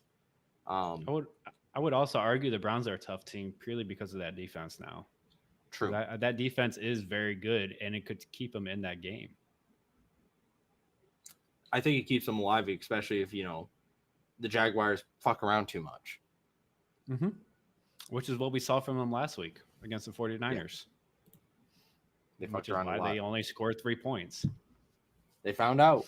They really did. Do you have any sleepers for this game? I mean, I don't know what we could consider a sleeper. Is Christian Kirk considered a sleeper at this point? Maybe. I would consider Tank Bigsby might get some work. Tank Bigsby. Tank Dell. Tank Dell? Yeah, Tank. Oh, Tank. Jesus Christ. Just Tank. Yeah, the guy Just I wanted Tank. in the rookie draft. So sad. Yeah. Sad. Yeah, because I would maybe say Treylon Burks because he's questionable right now. But if he plays, he wouldn't be a bad start. Definitely someone that has some of that boom potential that could get you over the hump, get you 10 to 15 points. What's your final score? I'm kind of thinking 24-13 Titans. 24-13 Titans. Wow. I don't know, man. I don't know. I almost don't hate it because I want the Jags to lose because I want the Texans to win that division so badly now. Because they're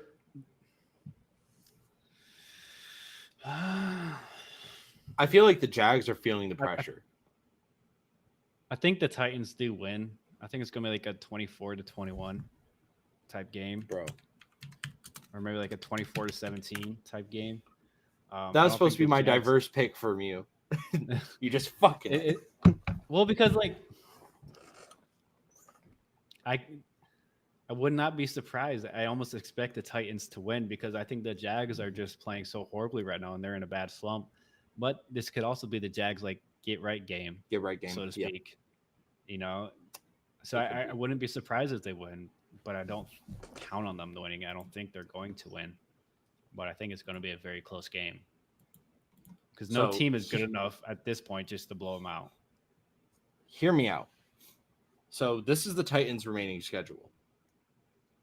I'm gonna sound like a crackhead, but they Not got surprised. Jacksonville this week. Mm-hmm. They win this week. They move up to 4 wins. They got Carolina next week. They move up to 5. Mm-hmm. They got the Colts, which is a tough game, but they somehow managed to figure that out. They move up to 6 wins. Dolphins, they're probably not going to win, so they stay at 6 wins. Probably not. If they split with the Texans because they play them twice, they move up to 7 wins. They beat Seattle somehow and they sweep Jacksonville. They're at 9 wins, and Mm-hmm. that could be enough to get you in.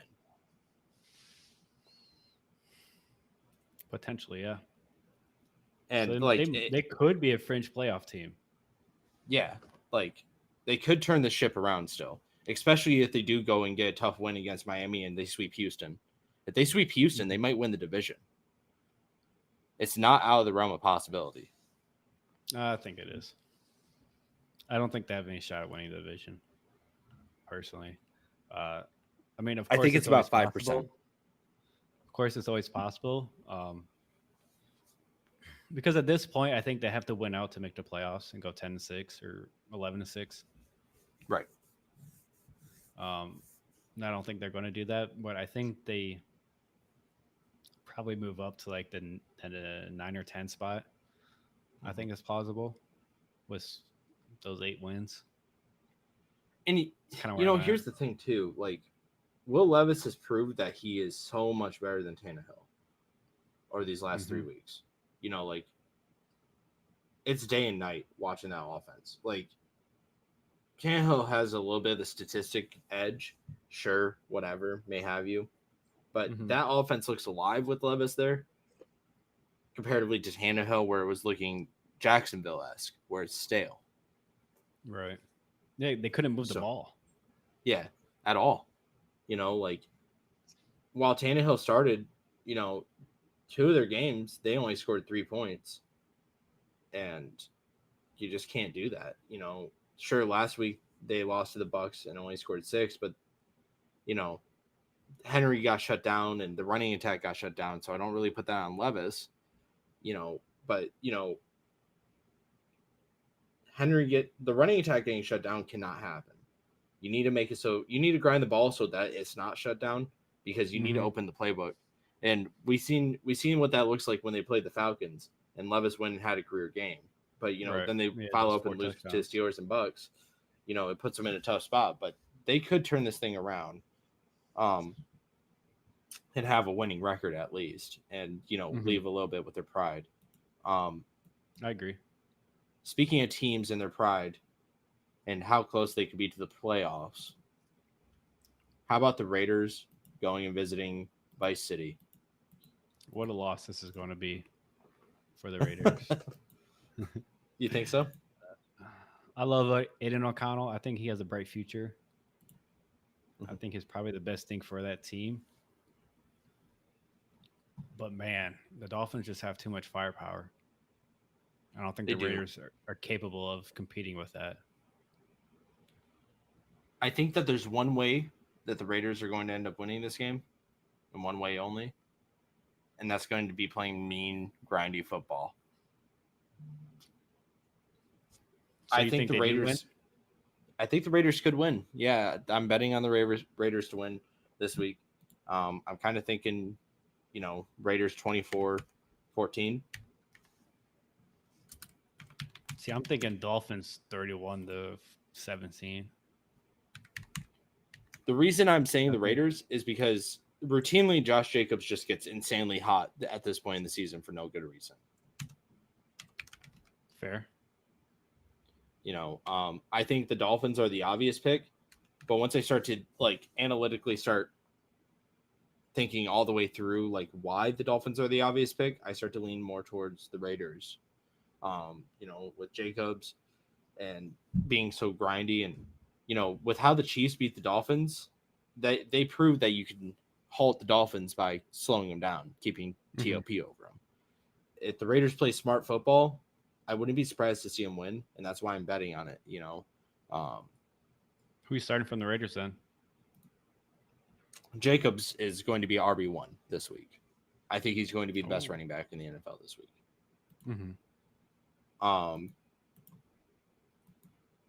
I wouldn't be against starting O'Connell. He just needs to play smart football. He doesn't need to play good football. So I'm cool with That's O'Connell fair. getting the nod. I think that in Superflex leagues, he's a good QB2.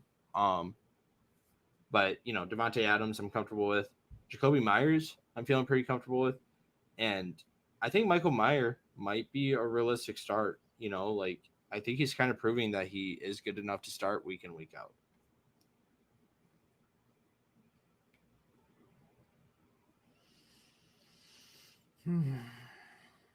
You know what? I think I agree with you. I don't really have any problems with that. And then on the Dolphin side of the ball, obviously Tyreek Hill, Tua. I'd probably start Jalen Waddle. But how confident are you starting any of those running backs from the Dolphins? Or are you just kind of staying away from it? I'm not feeling too confident in the Dolphins' offense this week. Their whole offensive line is questionable. They're coming off injury. Raheem Mostert's coming off injury. Tyreek Hill and Jalen Waddle are still looking good, but it's just one of those things where like they're playing a good Raiders defense, and because of that, I'm hesitant to even play any of them.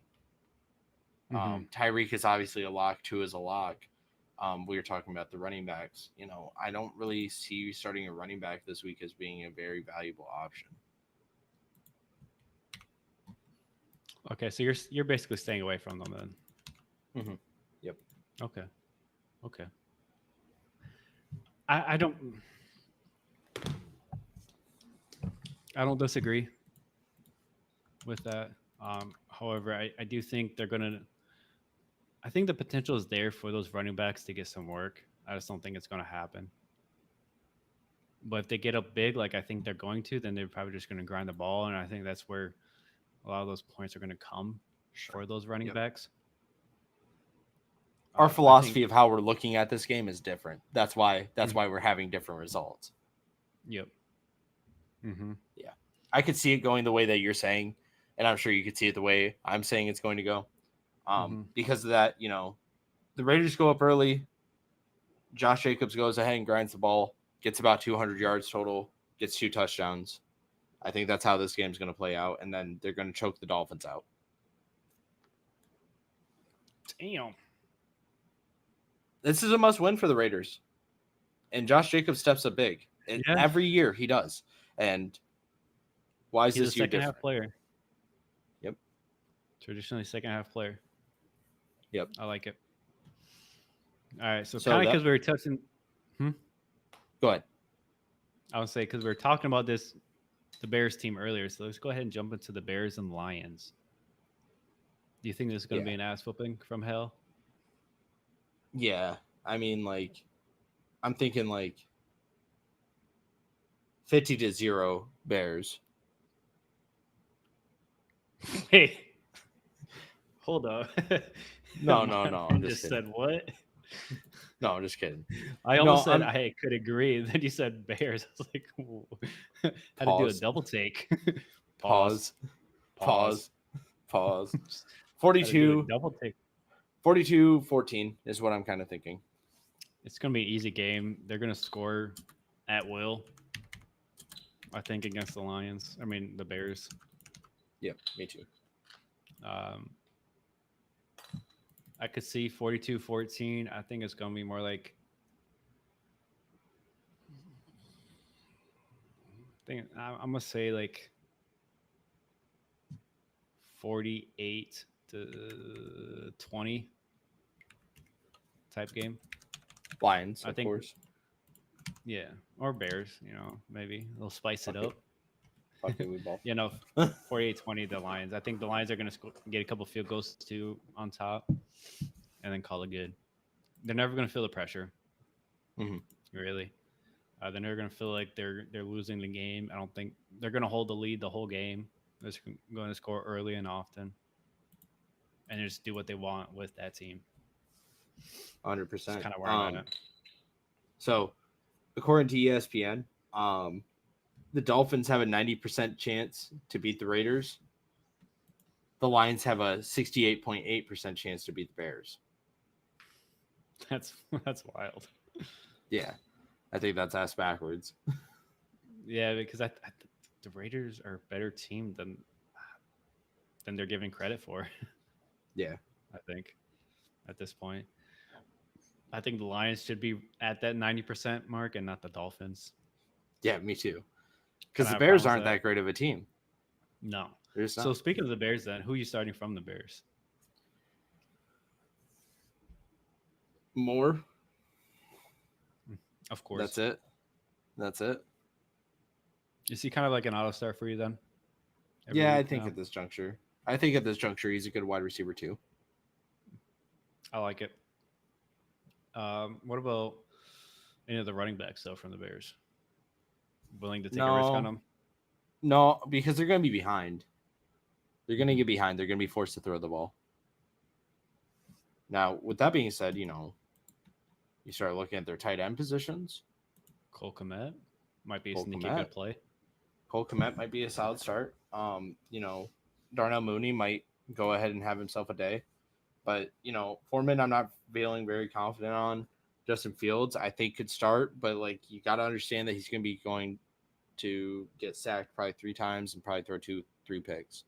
Mm-hmm. But he might be able to overcome that with the amount of yardage he's going to be forced to throw. He's probably going to have 250 yards minimum passing in this game just because he's going to be throwing the ball 40, 50 times. And I wouldn't be surprised if he gets 50, 60 yards on the ground, has a 300-yard type day and maybe a touchdown, and 2 sacks, 2 turnovers. I think that's probably the Justin Fields stat line this week. I like it. What about from the Lions side of things? Oh, man. The Lions are loaded up on fantasy players, man. Are you starting Jahmyr Gibbs and Devonta and David Montgomery? Yeah, if you got the handcuffs, start both of them. I start Jahmyr Gibbs this week either way. I think Jahmyr Gibbs is going to be more profitable than Montgomery. St. Brown, obviously, stud. Jameson Williams, I think, might have his coming out party this week, though. You think so? It's a perfect spot. He posted the most wild picture on Instagram the other day. Did you see it? No. What do you say? He puts Oreo McFlurries on his McDoubles, bro. What? What? Yeah, bro. That's wild. He puts down his cheeseburgers. Hey, you know what? To each their own. Speaking of cheese, Oreo McFlurry. I can't make this shit up, bro. Chargers Packers. That blows my mind. I'm still stuck on that Oreo McFlurry. I was shell shocked when I seen it, bro. It gave me PTSD. I haven't slept in 3 days because of it. Oh my! Oreo McFlurry. How did he even come up with that? I want to know. Did he just randomly decide one day that this would be good? I hope not, bro. Maybe, I don't know, man. Maybe while he was suspended, he was just getting wild. Lions Jameson Williams roasted for unhinged McDonald's creation. Should be illegal. It is slightly unhinged, but I mean, to each their own. If he likes it, he likes it, I guess. I mean, hey, bro, he better have 100 receiving yards and a touchdown this week, or else I'd cut him. I'd cut him if I was the GM for that shit, bro. That's worse than anything Antonio Brown ever did or Henry I'm not gonna say that one because yeah, I'm saying chill, bro. I've never tried it, so I can't knock him too much. That was a little unhinged. That was actually a little unhinged. That joke was. Yeah, but that's fine. We'll forget about that. We'll forget you even said that. A little too far. All right, Chargers, Packers. How we feeling? How we feeling? By the way, just so I could see CYA, obviously a joke. Henry Ruggs is a piece of shit human being. He got what he deserved. Yep, he got his dues. Chargers, Packers. How you feeling? Man. What are you thinking about? I'm thinking Chargers are going to win this game. Like getting that out of the way. I don't think it's a discussion really. I think Chargers are just going to be better than the Packers. I wouldn't start Jordan Love this week. I'm not feeling too confident in him.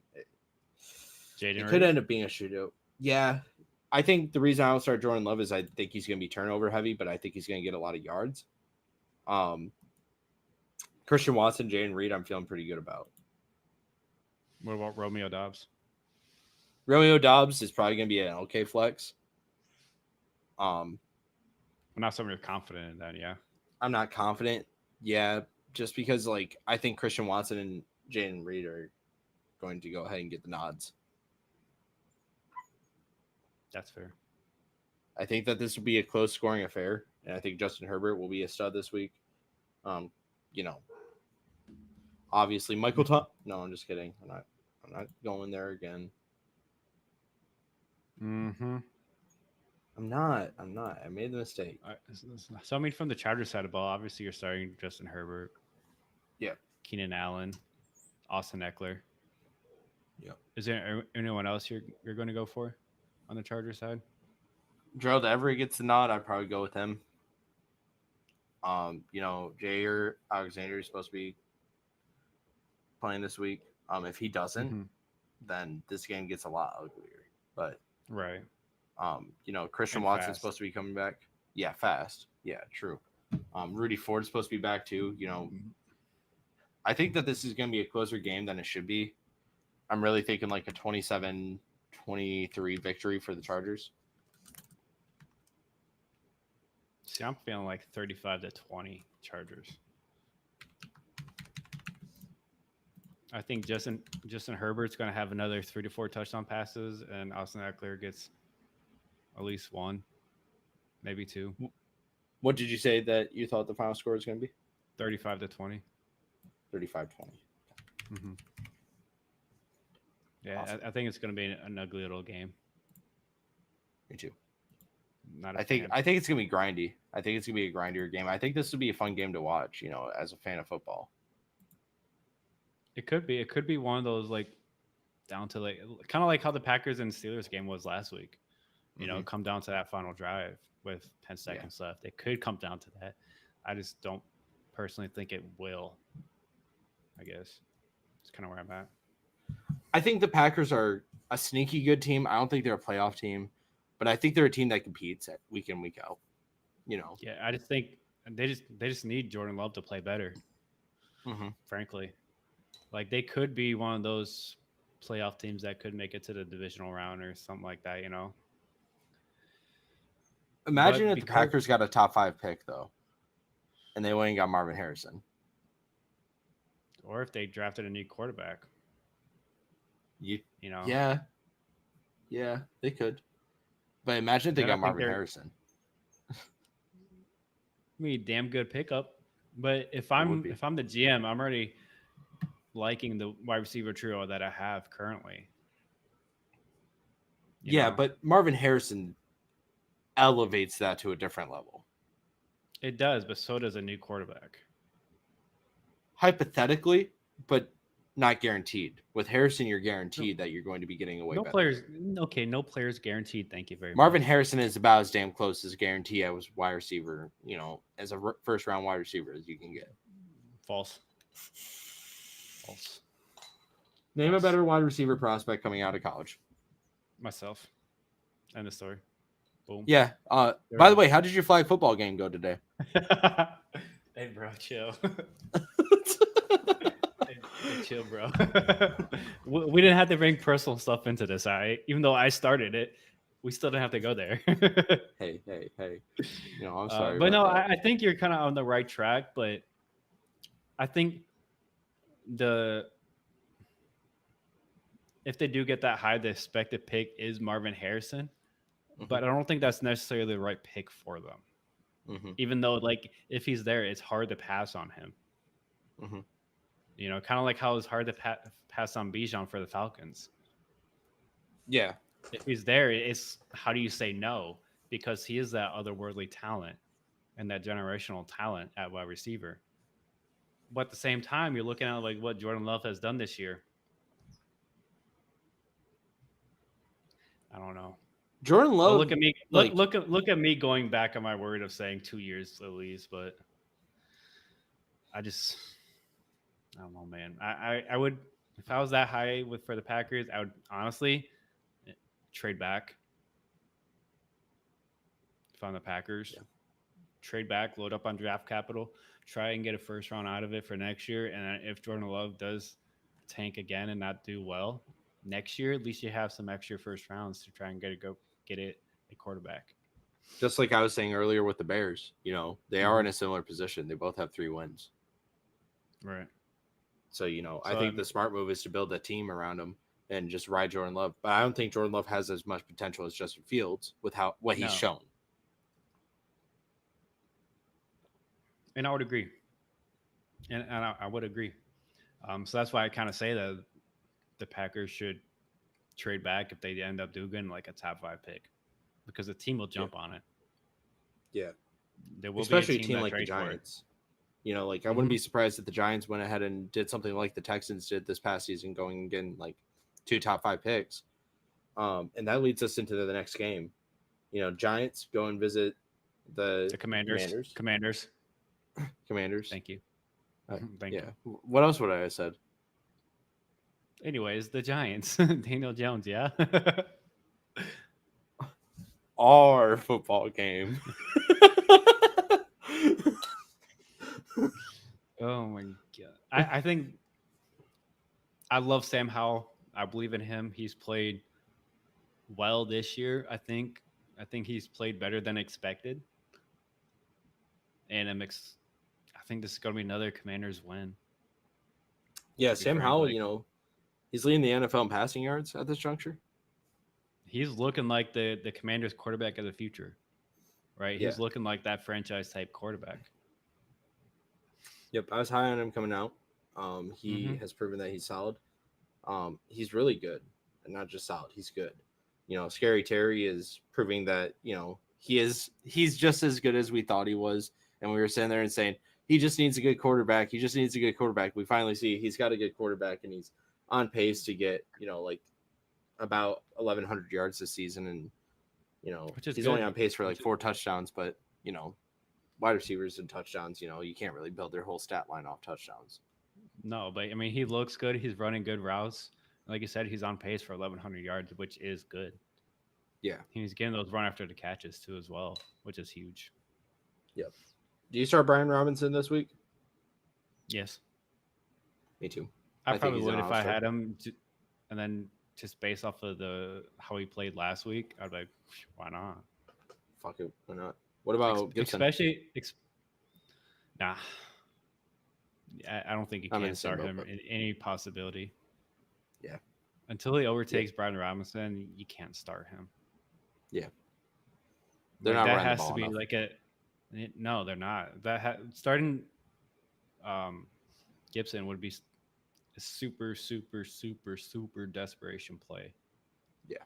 I think at this point in time. He's got the skill set to be that kind of running back for you, but he's not getting the workload, and Brian Robinson has earned that RB1 role for them. But for the Giants, who are you starting? Are you starting really anyone confidently outside of Saquon? Waller. Solid pick.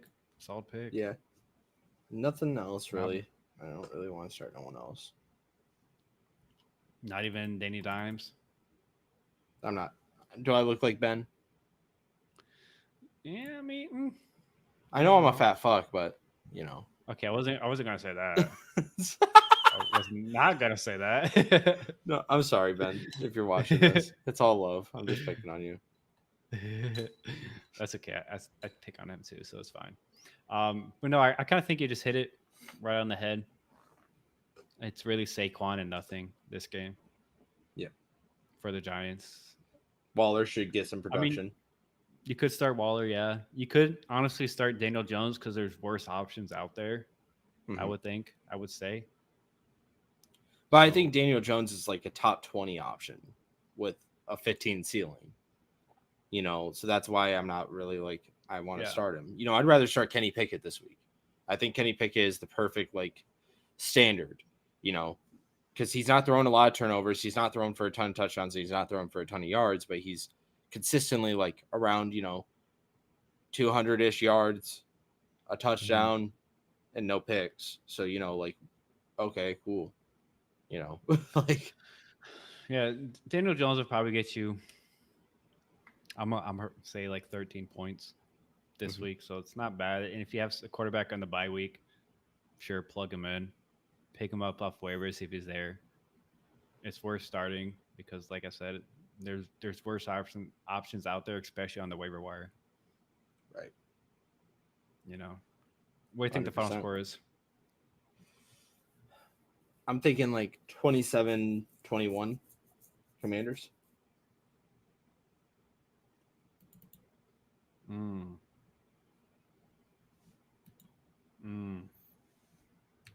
I must say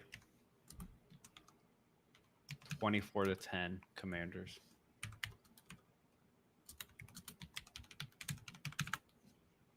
That's kind of how I'm feeling. That slides us into our next game of the week, which is Bucks 49ers.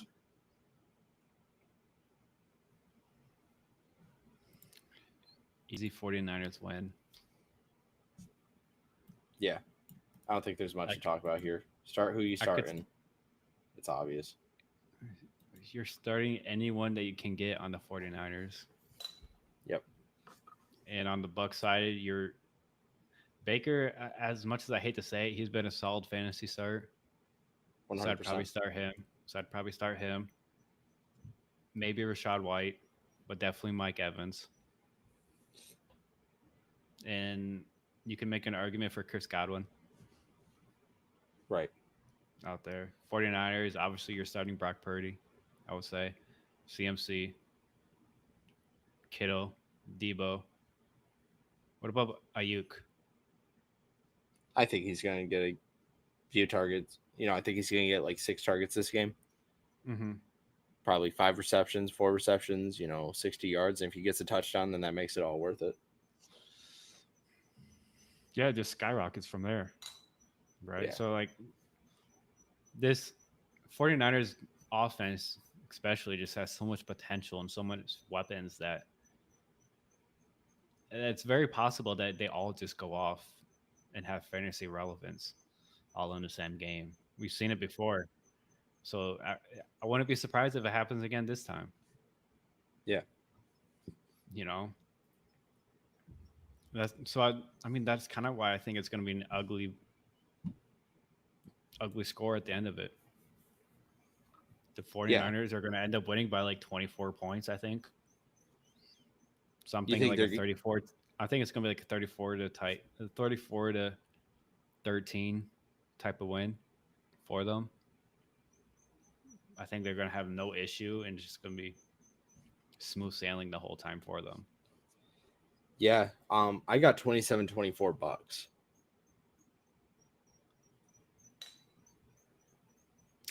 Reason being, 49ers are really good. You need Jesus right now with that statement.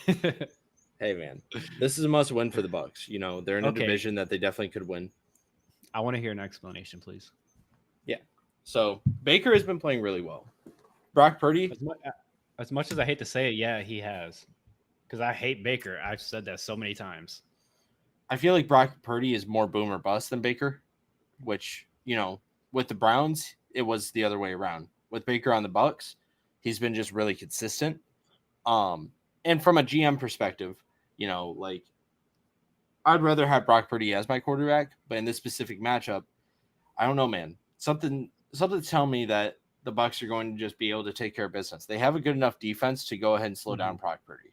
We've seen Brock Purdy get kind of solved in 2 of the last 3 weeks. And if the Bucs are able to do that efficiently, then I think that they're going to take care of business. Rashad White can go out and have a really good game. Baker Mayfield could have a good game. And I could see it, like I think it's going to be more competitive than people are wanting to peg it up for. Hey, man, that's what we thought about the Jags last week. Look how that turned out. Hey, but like every dog has their day. That's true. I just don't think it's Baker's day because that's fair. I hate Baker, and I will continue to hate Baker and hope for his downfall. Anyways, Jets Bills. Mm-hmm. Do you think this is the Bills' bounce back game? No. Do you think they slide to 5-6? Yes. Yes.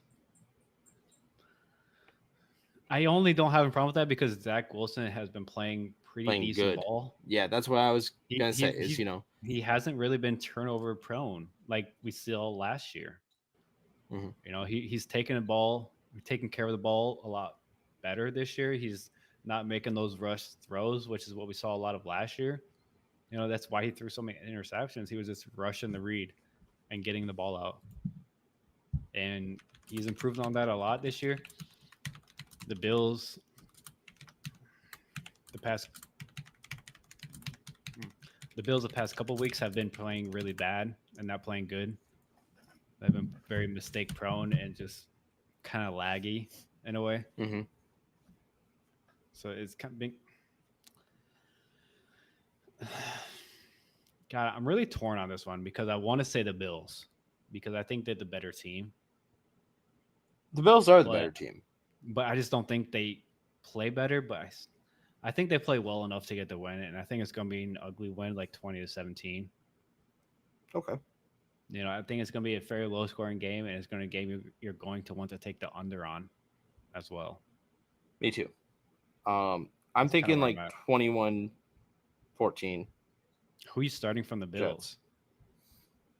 I mean, you got to start Stephon Diggs. You just got to. Like he's out. He's like matchup proof at this point. Like yeah, Josh Allen. Proof. Josh Allen's still going to go and get you your points. He's still going to. Mm-hmm. But I got 21-14 Jets because I think Zach Wilson is going to be able to get the job done. I think Breece Hall is going to have a field day. On the Bills side of the ball, like Dalton Kincaid might be worth looking at. But that's it. Like, I don't think it's going to be a high-scoring affair. So, like, touchdown-reliant players like Gabe Davis aren't going to be necessarily as great. What about from the Jets? Jets side of the ball, I'm kind of thinking start Zach Wilson this week. Would you start both Breece Hall and Dalvin Cook? No, just Breece Hall. Just Breece Hall.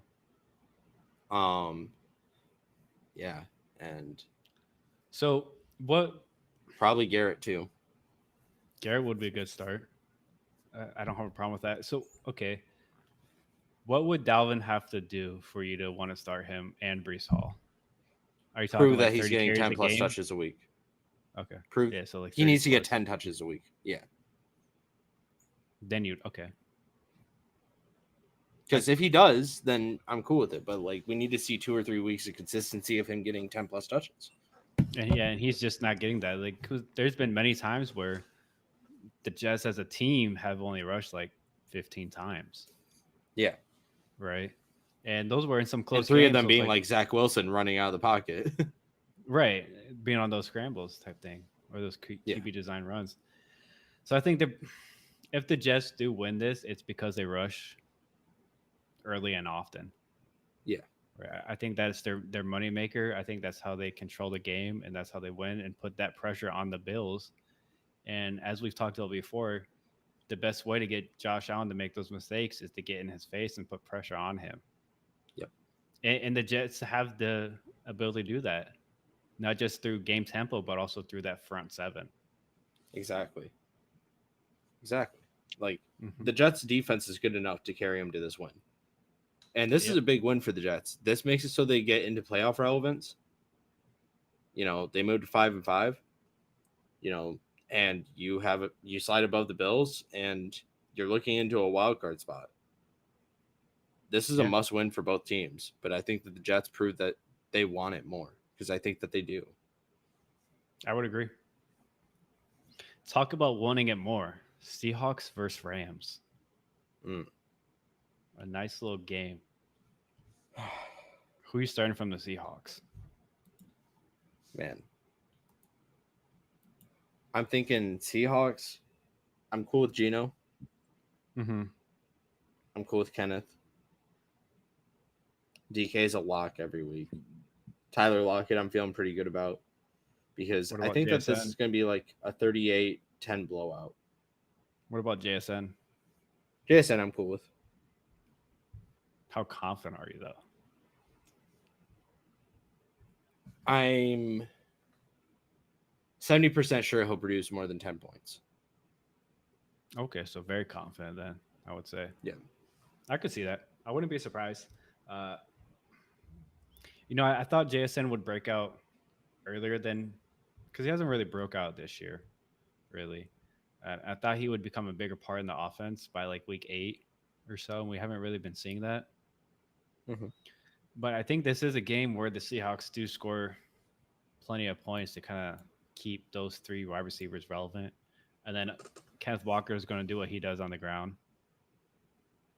He's going to hit you in the mouth, but then he's also going to break it out wide for 15, 20 yards. Run through a motherfucker's face. Yeah. He will, and then he's going to bounce it outside too as well. So, like, he does it all, which is why I think the Seahawks win. Like,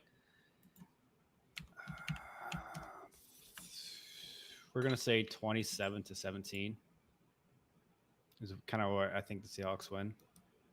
On the Rams side of the ball, I think you start Puka, you start Cooper Kupp, Matthew Stafford, I'm cool with. What about like Tutu Atwell? I could see starting Tutu. This comes down to us having a different philosophy going into this game. Mm-hmm. I just don't.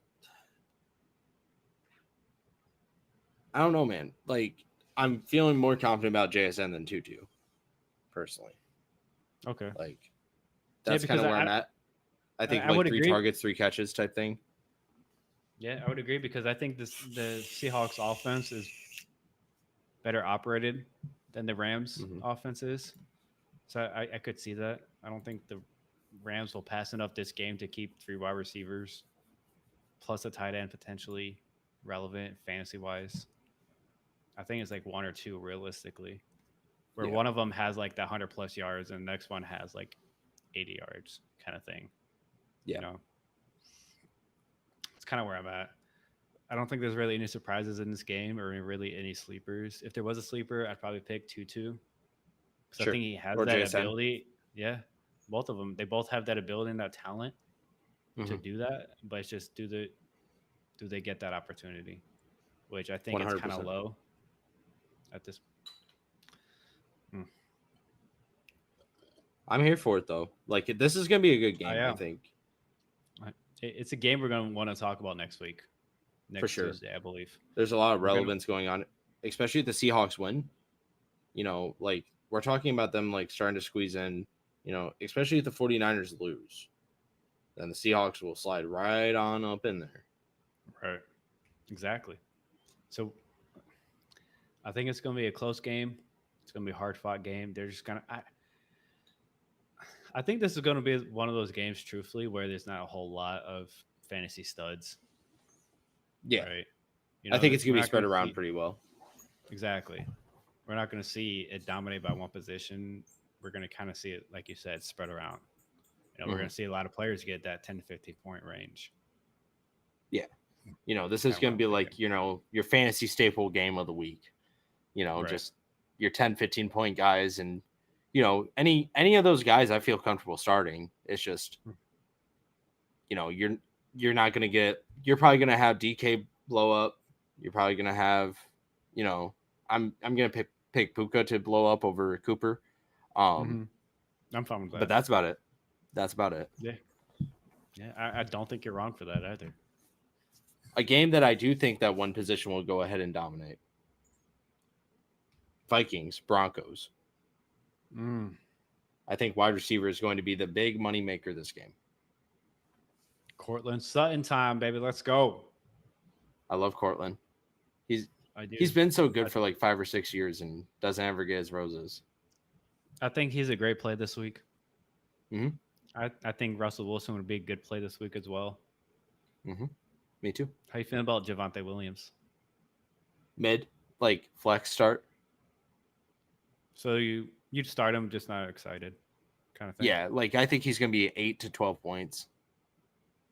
Not bad. I mean, yeah, solid. Yeah, pretty good, pretty solid. There's no one to really, from the Broncos side, it's just like there's really no one that you're excited about. I think in this game. Yeah. I think for me, it's like a lot of players you'd be starting is players that you have to start because you either have someone on bye week or your bench is just not that deep. Right. So you're kind of forced into that starting spot for them. But on the Vikings side of the ball, I'd be starting Joshua Dobbs with the quickness. 100%. 100%. Unless you have 2 already elite quarterbacks, there's no reason for Joshua Dobbs to not be starting, I think. Yeah.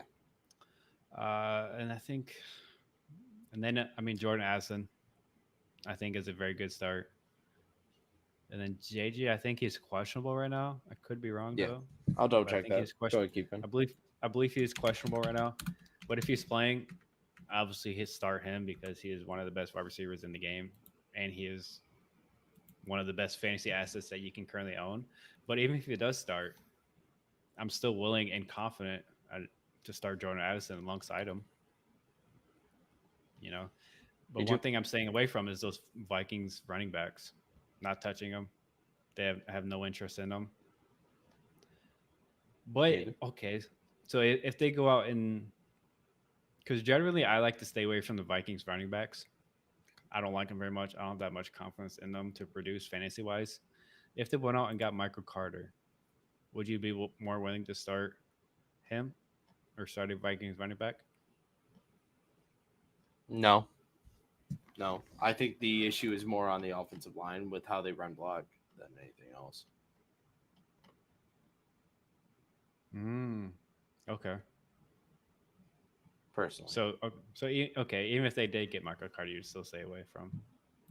Yeah, like I don't know, man. Like I just like I'm really not feeling confident on their offensive line, and like they bring a lot of issues to the table with their running game, and that's why I had the Broncos winning this game 27-14.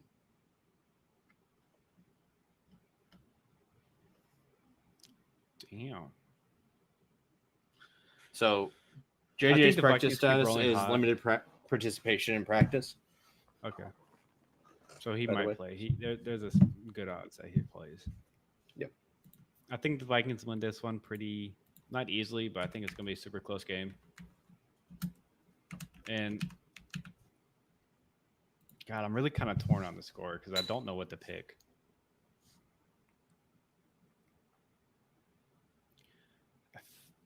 Okay, 27-20 Vikings. I can see it. I think this could go either way. It's just Russell Wilson, when he gets hot and he's playing against good teams, he just wins a lot of the time. I feel like this is also going to be one of those games that we're going to want to talk about again, a little bit more in depth on Tuesday. I feel like this is a huge prove-it game for both quarterbacks. Yeah, because like at least for Joshua Dobbs, I feel like a lot of people still have a lot of questions and a lot of doubt and a lot of hate. And if he continues to win and play well, that'll start to shut up a lot of people. Yeah, and like if Joshua Dobbs loses this week, like and then comes back next week with a fire and is able to come back and just prove that he is good, then that's big. And if he wins this week And he proves that he could turn the blade on a team because it'll pretty much Right. put the Broncos out of playoff contention. The Broncos are playing for their fucking lives right now. If they lose one more game, they could be out, and they realize that. So, not even just playoff wise, but like publicity wise, right? Then like Sean Payton's seat could start getting hot from that just because of public pressure. Yep. Alone. So yeah, I would agree that this is a massive game for them. And if they don't at least keep it competitive, those calls are gonna for his firing might start getting louder and louder. 100%. But my potential game of the week is going to be the Eagles Chiefs. I think this is going to be an intense showdown. I think you start for the Eagles at least. You start Jalen Hurts, Devontae Smith, AJ Brown. Ooh. You starting anybody in that running back room? I'm forgetting his name. DeAndre Swift. DeAndre Swift, starting him, firing that up. I'm confident in all those players. I think this is going to be a high-scoring affair. Philadelphia Bulldogs. Yeah, exactly. I think this is going to be a high-scoring affair where you can't really go wrong with the Eagles players to start. Mm-hmm. You know, it's almost one of those situations where I feel like there's no wrong answer kind of thing is almost where I'm at with it. And then for the Chiefs, obviously Patrick Mahomes and Travis Kelce. Even so, but like wide receiver room wise for the Chiefs, is there anyone you're willing to start or confident in? Sky Moore is going to have his day this season, man. I've been high on him all year. I've been saying it all year, man.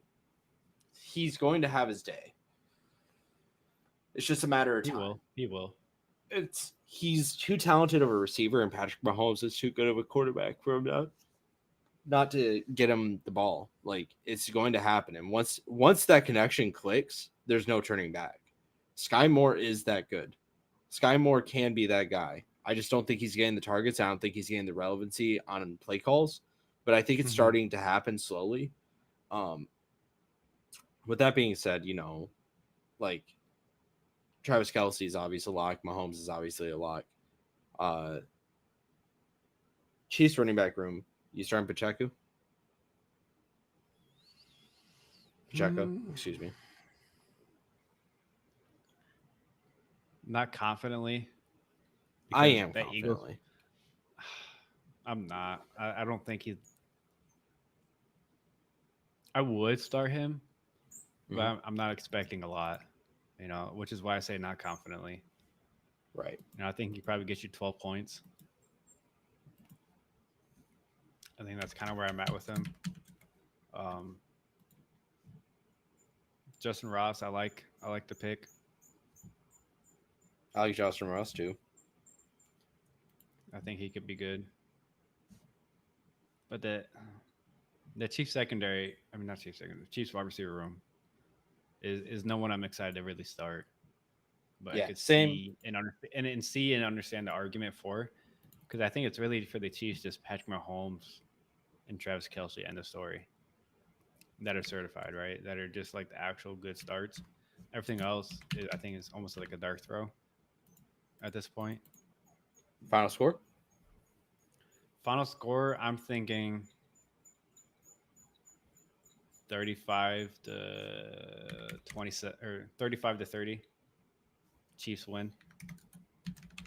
I'm thinking 38-21 Eagles. I get it because the Eagles do just, without argument, have the better offense and the more firepower. And a better defense. Significantly better defense. So I understand the argument. But the Chiefs always seem to find a way to win. 100%. And with teams that they should not beat. Right? And so I think they're going to do that again this year or this week. They're going to find a way to win. Yeah. I don't feel comfortable betting against Patrick Mahomes. I think it's going to be a hell of a game. And it potentially is going to be my game of the week when all things are said and done.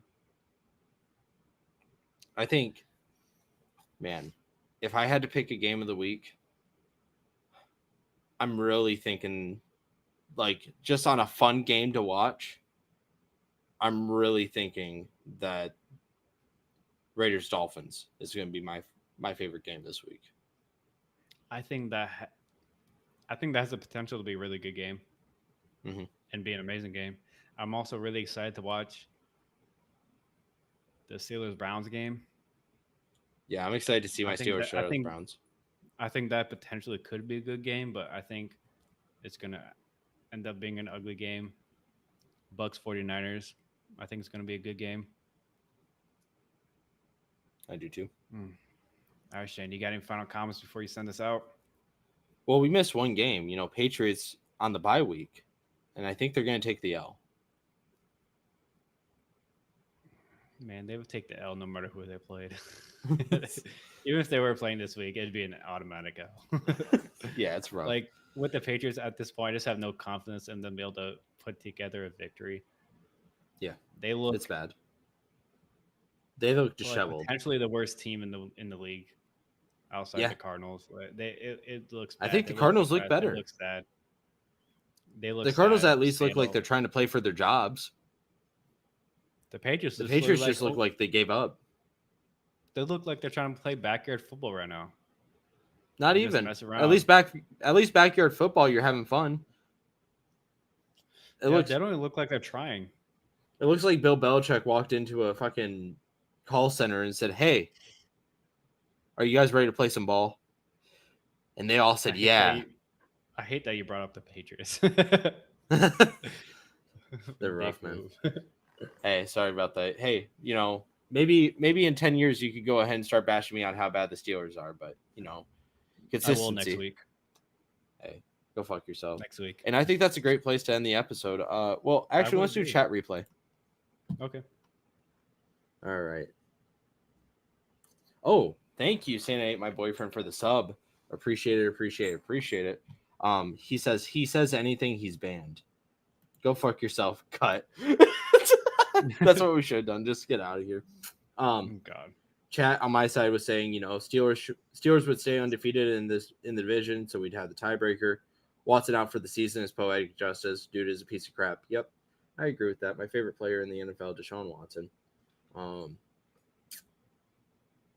Imagine, bro, Deshaun Watson and Henry Ruggs just being in the same locker room. That would have been so awesome. Man, I hate Henry Ruggs too. Wild. Everyone does. I can't believe I made that fucking statement earlier. I'm about to find out and cut it. Hey, a little dark humor never hurt no one. I circle back on it. Anything on your side for chat? You asked a question on the Facebook group earlier. Yeah, so it actually never posted. I didn't see that it aired out, so it never got actually put in. Wild. All right, so I guess that's where we're gonna wrap up then. Why don't you send us out, Shane? All right, guys. Don't forget to comment, like, subscribe. Go check out the Facebook group.